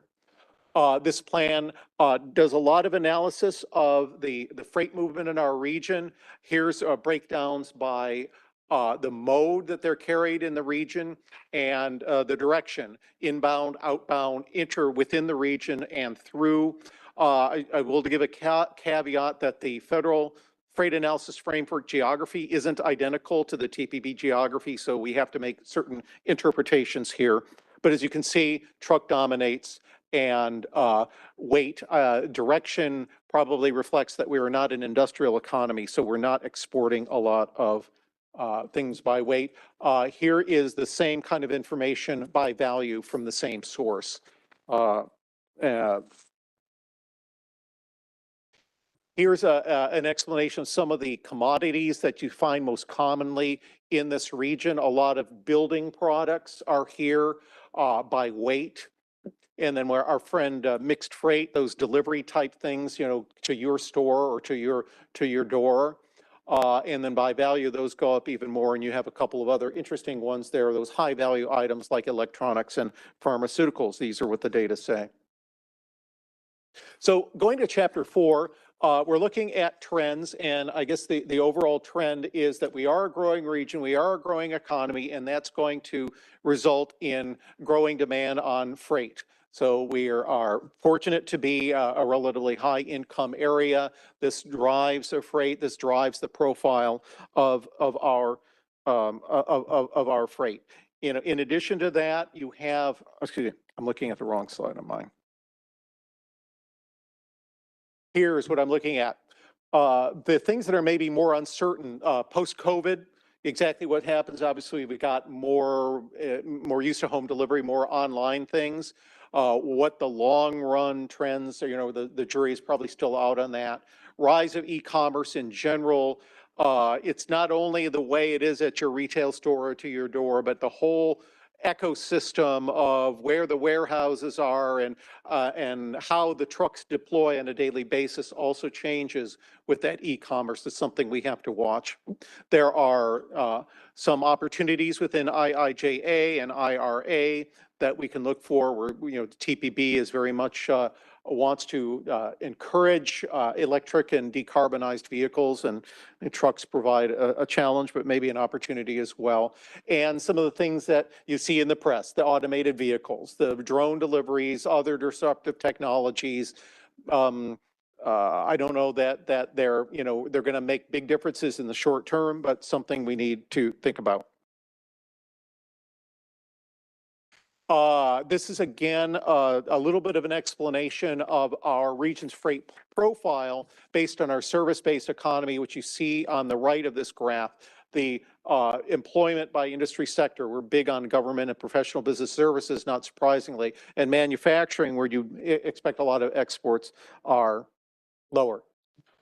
Issues, challenges, congestion is an evergreen issue. We have a congestion management process. We definitely consider congestion in that. The most recent data, unfortunately a little bit old there in 2016, had us ranked 6th for freight congestion. Again, we talked about the safety, the fatalities, and we have the robust safety planning. And looking at equity, and in fact, we did perform a limited equity analysis as part of this plan, and we could look at more later in more equity, but let's take a look at the results of this particular analysis that we did. The context here is that 26% of our region's populations live within our defined equity emphasis areas. And the bottom line of that top chart, which is the mileage of roadways, is 23% of the truck-rich roadways, which are those functional classifications on this chart, are within EEA. So 23% of the miles with 26% of the population. You can interpret those numbers as you will. I would not interpret those as disproportionate exposure in this particular analysis. The bottom part of this chart shows the percentage of trucks in the traffic stream according to federal data. And again, what you find is numbers are pretty similar across the board inside our EEAs than they are on outside the EEAs. More analysis could provide more insights, perhaps. Data can be hard to come by, unfortunately, so that might take more time. Let me turn to Chapter 6 and the freight priorities, and this is very important because in 2016, this board asked that a set of of regional freight policies, rather, be added to the document. And those policies remain with a little bit of wording changes just to sort of refresh, but they are the same topics as you see here. I think for the sake of time, I'd really ask you to look at the executive summary or the main document to look at the way those are. They are trying to encourage the thing that the TPB encourages in its other activities, you know, environmental state of good repair, best practices, equity, and so forth. And, you know, it's very reflective and encouraging of what we have in the vision, the regional transportation priorities plan, Visualize 2045.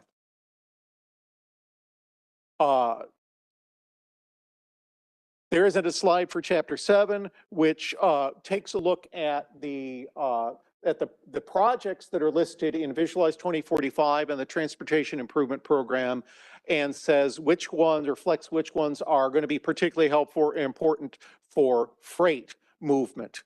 So you can take a look at those. This plan does not propose anything that isn't in the adopted Visualize 2045. It only reflects what is already there. Now on to recommendations. The recommendations really involve our freight planning. On the left, a column of things that are looking to continue the things that we are doing now that we think are helpful, whether it be the subcommittee, data collection, maintaining our relationships with our stakeholders, and of course the airport planning. And things that we could strengthen in the future: more equity analysis, more safety analysis, more trends, maybe if we can get more data, looking at those technological developments, and monitoring progress. Before I end, I'd just like to give one more look at the context of this. The idea behind this plan and the other things that we do are to provide information that you and your member agencies can use in your planning and your programming. And here are four that I think really stand out from the freight plan. Again, the safety considerations. We have some safety information. We also have our other transportation safety planning activities and data.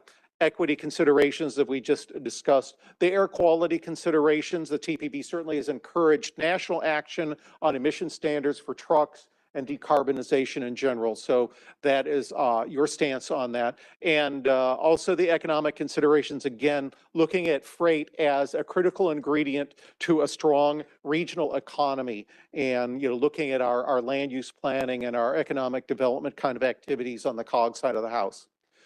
Here's the next steps. Today starts a comment period of 30+ days through August 21st, maybe even a couple days after that. Comments are welcome, and what we'd like to do is take any comments we have, make a revised version of the plan that you have in hand to take to the Tech Committee for September 8th and back to you for September 20th, hopeful for approval.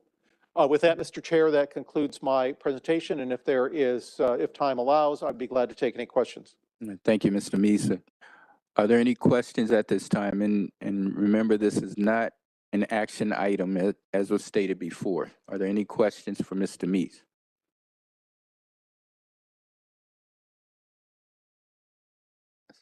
Thank you, Chair, and thank you very much for the presentation. I'm wondering if we could get an updated crash analysis to include beyond 2020, since we're almost in 2024. Is it possible to get data from 21, 22, and 23? Let's take a look, but unfortunately, some of the detailed data on factors involved in crashes and so forth can take a long time to come out, but we'll take a look. Maybe just centralize it around the metro, the Beltway. That might.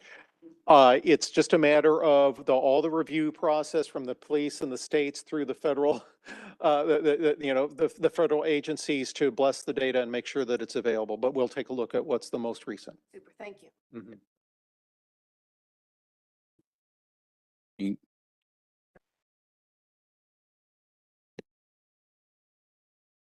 Mr. Snyder? Thanks a lot. Andy, thanks a lot for great work. This is a great study.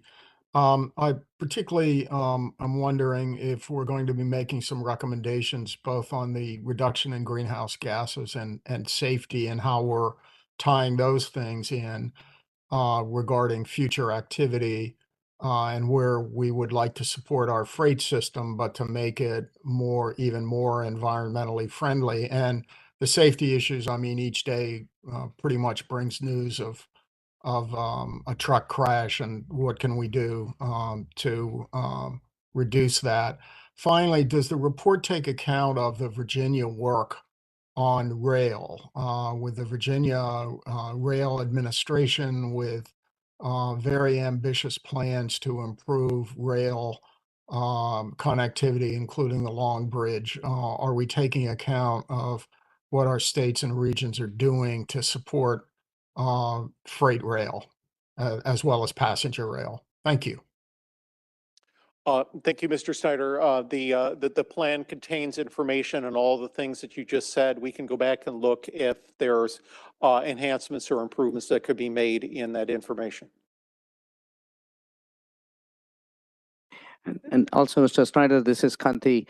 Just to add, one of the TPB adopted 7 climate change mitigation strategies, and it further identified 7 additional strategies to be explored further to help reduce greenhouse gases to achieve the targets that we have adopted for reducing on-road greenhouse gases. Part of that explicitly identifies the opportunities to reduce truck-based emissions in it. I think a month ago, the TPB provided public comments to the EPA and on their proposed rules to tighten truck emissions. And TPB wrote in support of that, and it explicitly identified such system-wide, fleet-wide actions are going to be critical, because as the freight and population grows and economy develops, there will be a corresponding increase that is important, but yet it can be done in a way that is sustainable and it helps us on our environmental goals. Thank you. All right, any other comments? Mr. Chair, if I may. Yes, sir. Thank you, Mr. Chair. This is Takis Carntons from Arlington County. I have a question. Does the study, I mean, first of all, thank you for the presentation. This is very, very interesting stuff. I agree with those who have already said that. And I thank you for the work. I have 2 questions, or one fundamental question. Do we consider at any rate the type of the working conditions of those who are driving, and the workforce that works in these transportation networks? And that's the one question. And the second question is, so we have seen through the e-commerce, the rise of e-commerce, we have seen a tendency to try to deliver very fast, very often, without any consideration of the impacts or further impacts of that. Is the study going to make any recommendations with regards to what are best practices, with regard to residential delivery? Thank you for the questions. I'll try to be quick. The plan does include some limited information about workforce issues, but not at a real detailed level that we would get into, workforce practices or labor practice, something like that.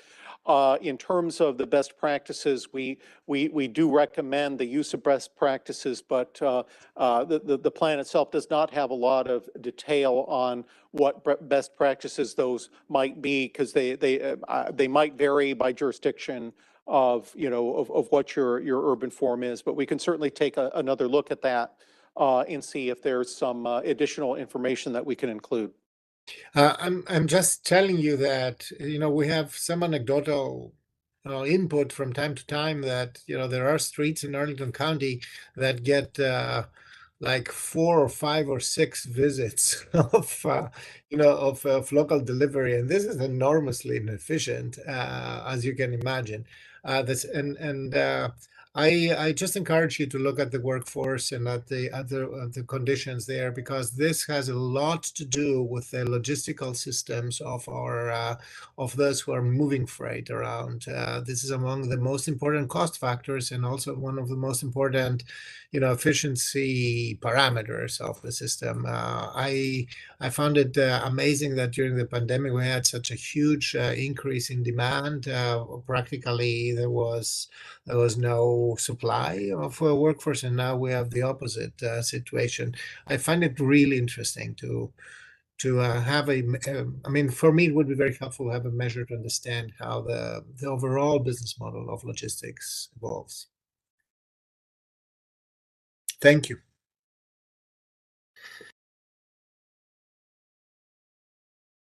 Any further questions?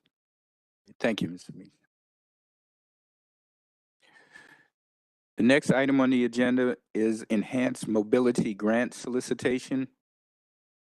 This is where the TPB gets to award funds for local organizations that are working to provide transportation services to our older adults and people with disabilities. Mr. Mohammed Khan will brief us about this program. Again, these are non-action items. Thank you, sir. Thank you, Chairman Collins. Hello, everyone. My name is Mohammed Khan. I am the program manager for the Enhanced Mobility Program here at COG. I've only been here for about 7-8 months, so for many of you, I am quite new. Good boy. For all of you to see. Yeah.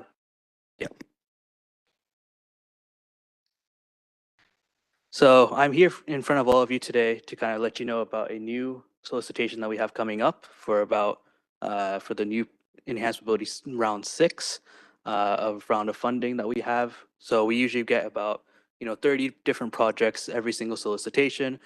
We have a lot of people that do apply, a lot of organizations that apply. So we just want to make sure that everyone is aware of this opportunity before we kickstart the solicitation later this year. So the main point of this funding from FTA is to really help with seniors, citizens, and people with disabilities in our region. So one thing about COG is that at least for the Washington metropolitan region, we are the only direct recipients of that funding. So we're able to manage that funding and to run the program on behalf of the region. One of the things that we do like to see, we have tried many different projects in the previous years, but we really want to focus on seniors and disability. But we also have learned from FTA as well that we can also focus on low-income populations as well as part of this funding too. And this is really more to help with transportation, first mile, last mile corridors, for instance. If there's not public transit that's readily available or it's not adequate enough to help those citizens, then this is where this funding kind of comes in with the operations. So as far as upcoming selection dates, so we have pre-application conferences. Chairwoman Christina Henderson had actually mentioned that there were 2 dates. We actually do have 3 dates, and I appreciate that she did bring it up at the beginning of the meeting. So we have about 3 dates all going in August. So we have one at the first week of August, second week of August, and third week of August. And then we have it in each different jurisdiction, which I'll get to in a moment. So we have the solicitation running between the beginning of August and September 30th, which would end at 3 p.m. promptly, like we've done in the past with previous rounds. And we have approximately about $10.8 million of funding on the table. So this would be federal funding with the match on top of that as well. Just to give a little bit of background as well, for the funding, this is for our fiscal years 2022 and 2023, and those put together are about $5 million each, plus whatever we have remaining. So there's really 2 types of projects that you can really apply for as part of this grant. We have operating, and then we also have capital mobility management. With operating, this kind of goes more with like preventative maintenance, for instance. We also do have a very stringent insurance requirement as part of that, as part of this program. So if you were to require extra funding to pay for that insurance, you could also use operating funds as well. And then also for capital mobility management, this is with acquiring vehicles and purchasing vehicles. We work with our direct contact, Sonny Merriman, through our VDRPT contract to procure those vehicles, either if those be buses or those be minivans. And that's at an 80-20 split. And then operating funds, like I had mentioned earlier, is at a 50-50 split. So one thing that I do want to stress here, because we've had problems with this in the past, just as being a program manager, me and my staff have actually noticed that quite a few projects go beyond the 2 years. And so we request that anyone who does apply for these funds and is wanting to have a project through us using these funds, that they finish within 2 years instead of keeping on extending it. So therefore that we can ensure that all the funds are used adequately and to the right projects. So really anyone can apply. We've had nonprofit agencies across the region apply. We've had private providers apply too, and then many local governments in DC, Maryland, and Virginia. And then any types of projects really, we're quite open in terms of what projects we allow. There were some projects that we've had previously in the past that have been a little bit problematic. They were more not new off and not related to the scope of this program. But we are quite open to allowing new projects come on board, new ideas, something that we haven't worked with in the past, and that's something that we're kind of looking to do as kind of finding other ways and other alternatives to kind of help the region as a whole with these populations that we're trying to, these demographics that we're trying to target. So like I had mentioned earlier, there are 3 different pre-application conferences. You would have to attend one in order to be eligible for the funding. So we have 3, one in Maryland, one in Virginia, and one in the District of Columbia. This is to ensure that we have representation on all 3 jurisdictions. So the Maryland one is the first one. That's the one that I think we have nearly a full house for this one already. It's set in Silver Springs. It's on August 4th. So it's coming up in next week or 2. Virginia as well is in Tysons. We have less people coming to this one, but there are many positions still available to come in RSVP for that location. And then we also have the District of Columbia one, which is actually here at COG offices. And this one happens to also be a remote virtual option as well. So you can also attend in person, or you can come virtually to attend that one. The first 2 are in person only, but this one in District of Columbia would also have a virtual option if you decide to do that. If you are interested in attending the virtual one, please RSVP to the District of Columbia one, and it will send out information regarding the virtual options. So one thing that I did want to kind of clarify and to make sure that everyone's aware of, our application is very, very stringent and it's very, very complex. We ask for many different documents. We ask to make sure that you have things like an ADA plan, Title VI plan, make sure you have the insurance requirements that we need to meet. Sometimes we ask if you are self-insured as well, as we do have insurance requirements that we require even the local governments to meet on top of the already self-insurance that they already have. So we just want to make sure that, as we're moving forward with this program, and this is the 6th round of funding now that we're trying to perfect our craft and make this one of the best programs in the nation. I used to be the program manager for this program in Indianapolis as well, but it's nothing like what it is here, and this is by far one of the most extensive in the country. So that is something that I think we all take a lot of pride in, me, my staff, and even my director as well. So we just want to make sure that, before you apply, you review the application, make sure that you have all those documents on file. You are more than welcome to reach out to me, just to kind of run through everything of what you might have, what you might need. So this would kind of help you as you are applying for your role of funding. So we're still using the 2010 census map that we got. So the area highlighted in color is the area that must be served in order to receive this funding. So as part of this, not much has really changed between the 2010 and the 2020 map. The 2020 map will be used in the next round of solicitation when we come back in 2025 to present to you all again. But you can see there's an interactive map at that website as well. You can check it out, see what areas are in that colored area. One thing important to note, because we've had questions about this in the past when I previously presented this information, if you are not in the colored area but still in the counties that you see on the screen, you could either also apply to VDRPT or the Maryland Department of Transportation, because they also have 5310 grants as well through their states respectively. So as far as the selection process goes, like we mentioned about the conferences, we want to make sure that we have representation from all 3 jurisdictions. So we want to have a representative from Virginia, we want to have a representative from Maryland, we want to have a representative from DC. So this is kind of our way to ensure that we can get projects from all 3 jurisdictions and try to see if we can get as many projects from each jurisdiction as we possibly can. Just to make it more of a level playing field, because this is a region, it's not just about DC, it's not just about Virginia, and it's not just about Maryland. It's about all 3 of us all 3 of our jurisdictions coming together. So a lot of the selection criteria that we did find and that I am going to present in a little bit comes from the Coordinated Human Service Transportation Plan.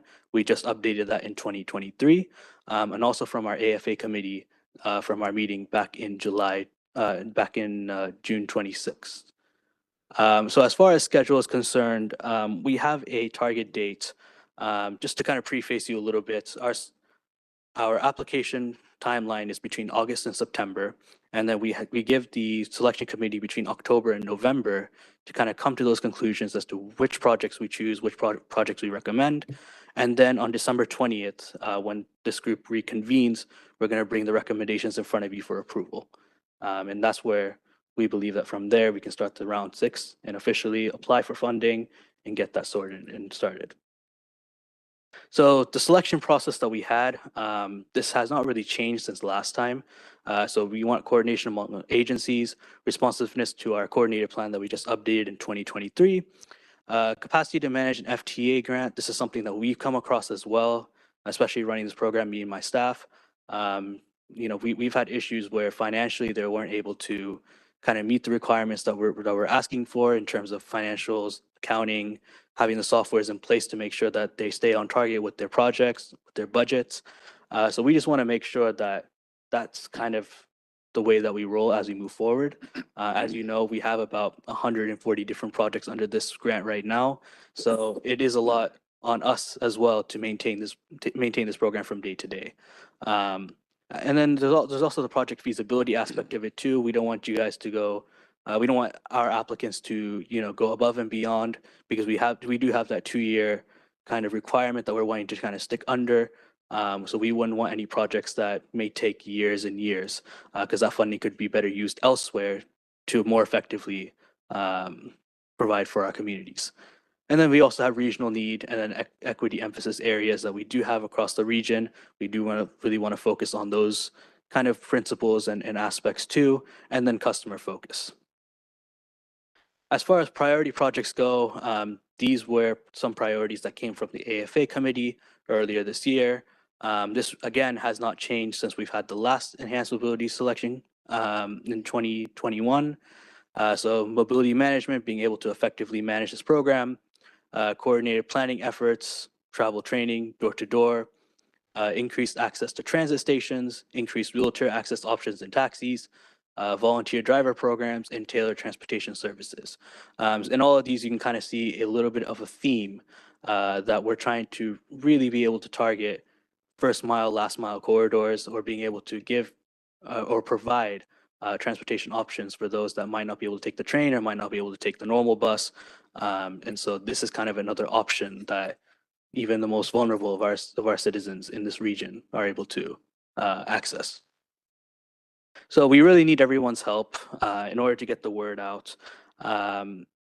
We've reached out to plenty of different committees. I presented on plenty of different committees as well. I would like to thank Chairwoman Christina Henderson for sharing this at the beginning of the meeting, and then we just need everyone else's help to kind of share this around as well. We've had a hard time trying to reach everyone, and we want to make sure that we reach to as many organizations as we possibly can. If they can utilize this funding, that's great. If they have, bright ideas in terms of how they can better serve the region, we're also open to that, and we're excited for that too. So if you could please help us out in getting this word out, that'd be really great. We don't have much time left because a lot of these conferences are coming up in early August. And so we just want to reach as many people as we possibly can. So if you have any questions or would like to reach out to me one-on-one, you have my phone number up there, you have my email up there. Either or is fine. You can contact me either way.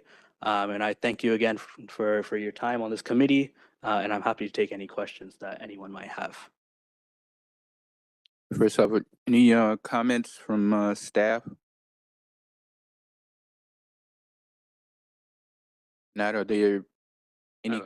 I have a comment, question, actually. Thank you, Mr. Right. Chairman. Very good presentation.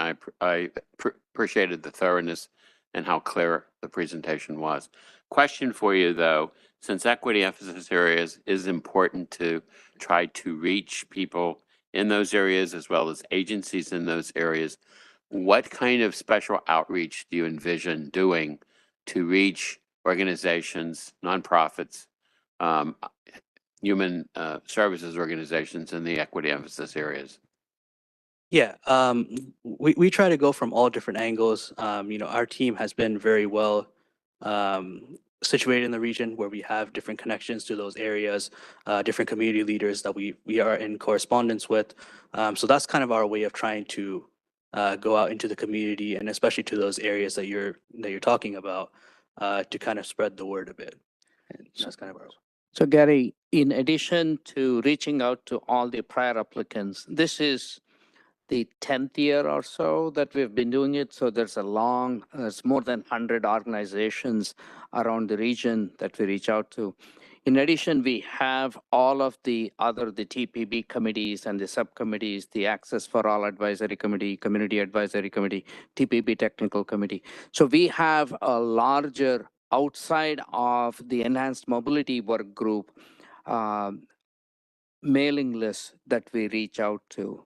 And we also work with the local human service coordination planners to help get the word out. If there are any additional means that we can reach out to, we are always open to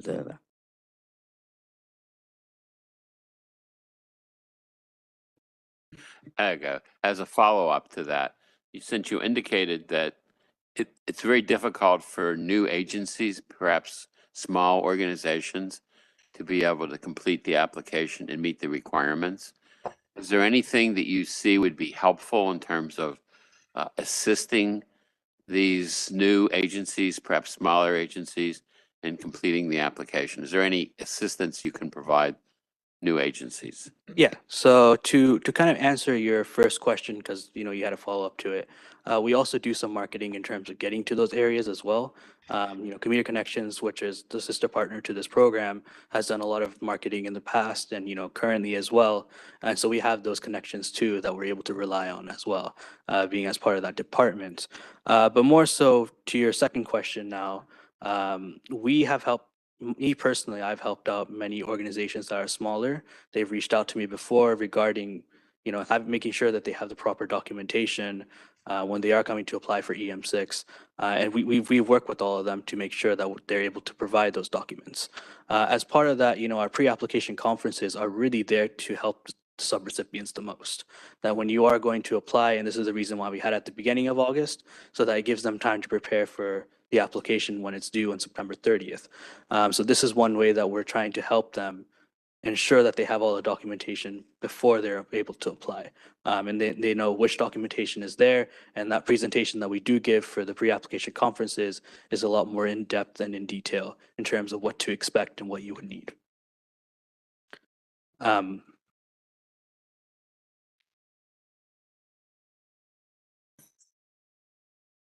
Any further questions?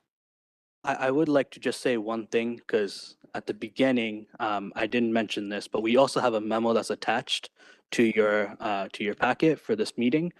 This goes over everything. It's about 4.5 pages, going over everything that I just presented today, the area map that we have for the UZA, just to make sure that everyone's on the same page, knowing when the pre-application conferences are, just to kind of spread the word. So this is actually one of our ways that we're able to kind of get the word out. And if you were able to share that as well, that would be great to, local community members that you might have in your local jurisdictions. Thank you. Thank you. And the last item on the agenda is the 2023 Transportation Planning Certification Review for the Washington region. I have the pleasure of welcoming our guest, Laura Keeley, from the Federal Transit Administration to brief us on the findings of the once-a-year detailed review by the feds of the TPB's work and the process we use to conduct our work.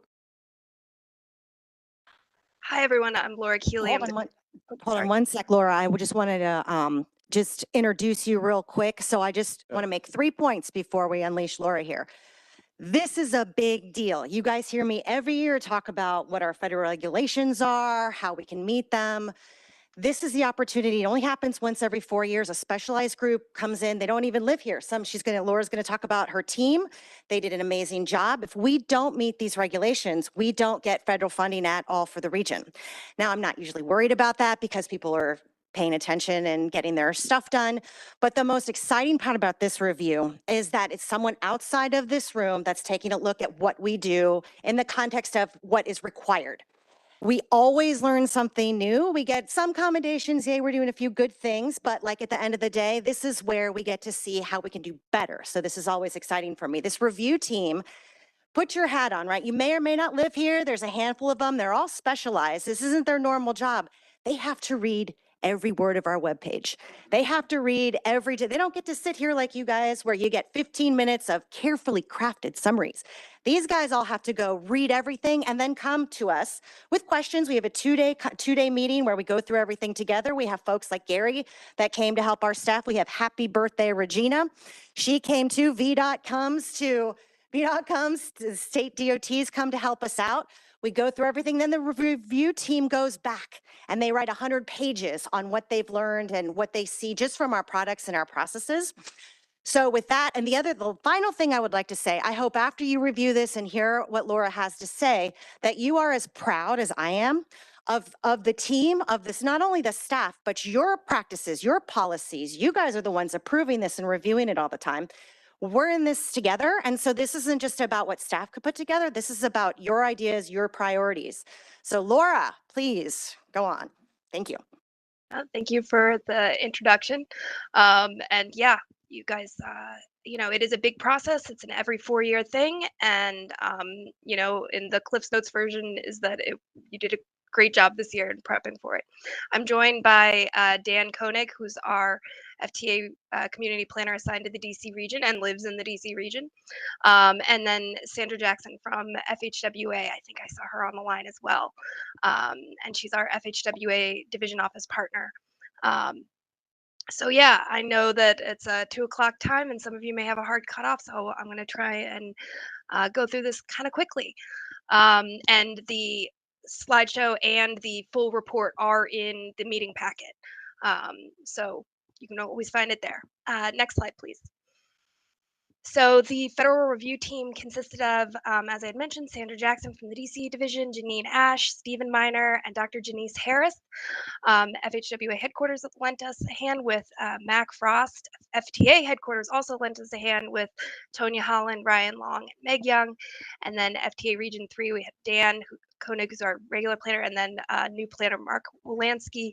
And as she mentioned, we have a ton of staff that come in and do a thorough desktop review of the planning materials from both TBP and then the Fredericksburg area MPO, given this overlap of the areas. We participated in the hybrid site visit on March 8th and March 9th. CAC public meeting was on the evening of March 9th, and we had a lot of engagement and public comments. And then following the site visit, we do follow up on the desk review items that didn't come up within the site visit and continued coordination follow up, and then we issue that report. Next slide, please.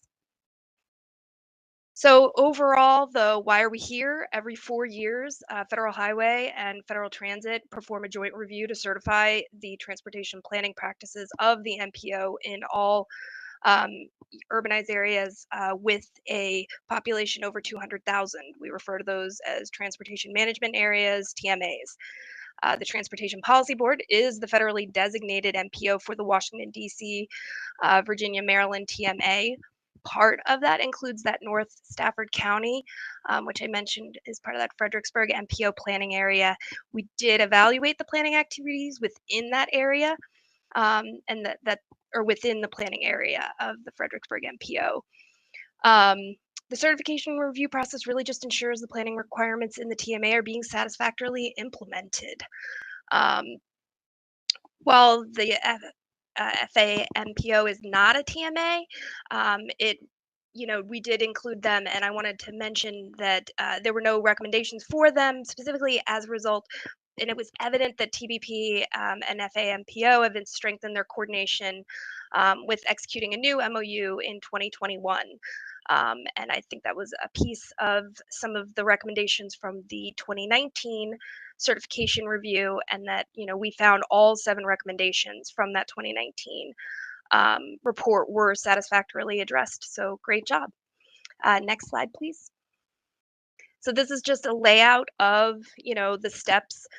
We're really in that last box on the right, really actually kind of after that box where we've done the report and letter. As I mentioned, they're in the packet. The letter went out in June, certifying the area, and we're basically complete. And this is just the summary readout. So yeah, next slide, please. There are 3 possible certification actions as a result of one of these reviews. Commendations, that's the one everybody wants, where we highlight elements that demonstrate well thought out procedure for implementing the metropolitan planning requirements. We have recommendations. These are, less substantial items not requiring immediate action or stopping the certification of the area. But,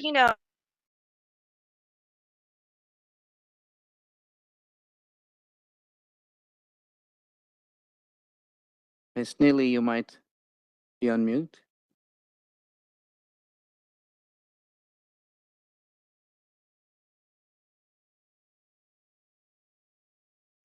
the overall requirement. So there were no corrective actions for TBP or FAMPO, and that's what we like to see. Overall, there were 7 commendations and 3 recommendations. Next slide, please. So I gave you a preview of the outcome of this review, and that is that the 7 recommendations and the 3 recommendations, we developed the report, we issued the report and joint certification on June 2nd. Again, copies are in the meeting packet. Found that the TPP's transportation planning process substantially meets the federal requirements. And there were a variety of things that we, identified a number of noteworthy efforts since the last review. Some of those included being very proactive in affirming the Region United Metropolitan Washington Planning Framework for 2030, undertaking efforts to address the region's unmet housing needs with a release of the Regional Fair Housing Plan, and continued coordination, reaffirming aspirational initiatives, and adopting climate change mitigation as a goal. There are a couple others, but we just really saw a number of those noteworthy efforts since the last review. Next slide, please. So for the Metropolitan Transportation Plan, because each of these planning certification reviews focuses on different areas, elements that go towards the planning process. And for this one, the Metropolitan Transportation Plan, there was a commendation as well as a recommendation. I'm going to kind of skim through these pretty quick because I know we're short on time. But the commendation part, focusing on the update for the 2045 and the equity, climate change, transportation safety to guide that decision making. On the recommendation side, it really boiled down to updating the 2023 policy framework to reflect all the regional policy priorities in a single document. Next slide, please. Financial planning and fiscal constraint. The money is always a big deal. There was a great job here of identifying and demonstrating how the system levels estimates of income are reasonably expected. That's the main thing. Is the funding reasonably available? Is it showing that constraint?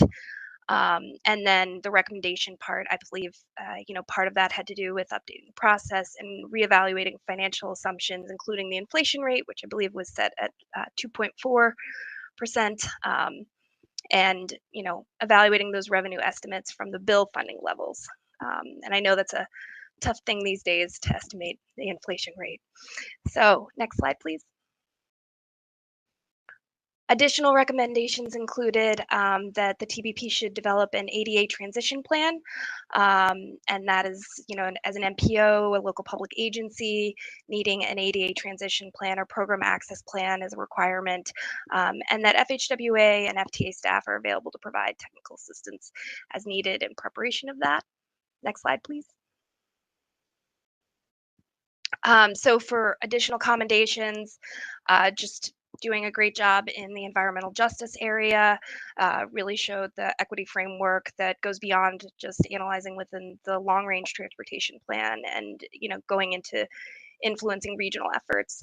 Public participation, we highlighted the Voices of the Region survey. There was a lot of great methodologies, outreach, QR code poster campaign, and even despite the pandemic and the effects on that, it was a clear and good broad outreach.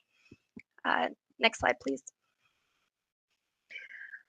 These were a couple other additional commendations, the congestion management, as well as the performance-based planning. The TBP partners really offer the ability to track and evaluate those congestion methods, management methods, and then the performance-based planning. The DC area has a lot of different partners, agencies, and so on, and managing to keep track of, measure the targets, set the targets, and collate those across all of those agencies is a big effort, and we really saw that as a great job managing that. Next slide, please. As we mentioned a couple times, the climate change and resiliency, it was a great area. To hire of a transportation resiliency planner was commendable, really showed a unique choice to move in the right direction of addressing climate change goals for the region. And then next slide, please. Really, so to the next steps of, if needed in identifying these, FTA and FHWA can meet with MPO staff to prioritize some of those recommendations. They can be considered for integration into the work program tasks. And we can provide technical assistance. If you have questions or specifics, or the people who are going to be working on the day-to-day do provide that technical assistance. As I mentioned, we have Sandra Jackson with our FHWA DC division, and then Dan Koenig, our FTA Region 3 community planner. We're always available to provide technical assistance, and also wanted to call out that it won't be long before FHWA and FTA are back to begin the certification review process again in 2026. As I mentioned, it is in every 4 year, but the process takes about a year. So it'll be back before you know it. And we really appreciate keeping in touch on the day-to-day, but also following up. And like I said, all the previous recommendations had been addressed, and we hope that's the case next time. And we really appreciate that. We really look forward to continuing our coordination and cooperation with TBP, MWCOG, and the state DOTs, all of our regional partners there. And sorry if I talked too fast, and hopefully I didn't make anyone late to follow-up meetings. Are there any questions?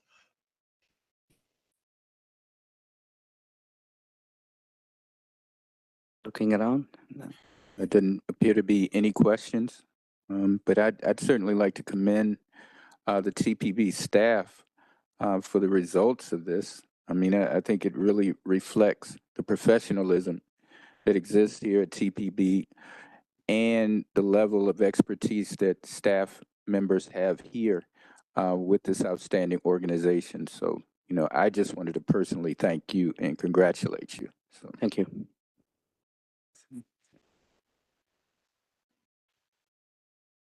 Thank you, Ms. Neely. On behalf of the staff and for the board, I can say that the recommendations, we have already started looking at it. We'll work with you on implementing those and any ideas where we can further enhance the work we do. Thank you for your report, and I appreciate it. Thanks for having us. It was great to hear the rest. It really gives me, who I just pop in occasionally, an insight into the process. And great job. Keep it up. Thanks to your staff. So, ladies and gentlemen, that was the last item on the agenda today. As you know, there will not be a TPB meeting in the month of August, so we will reconvene in September. And with that stated, I hope everyone has a wonderful end of summer, and our meeting is adjourned. Thank you.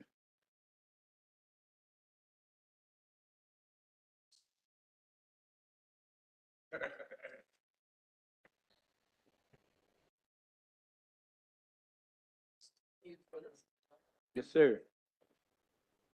Had a lot to do today.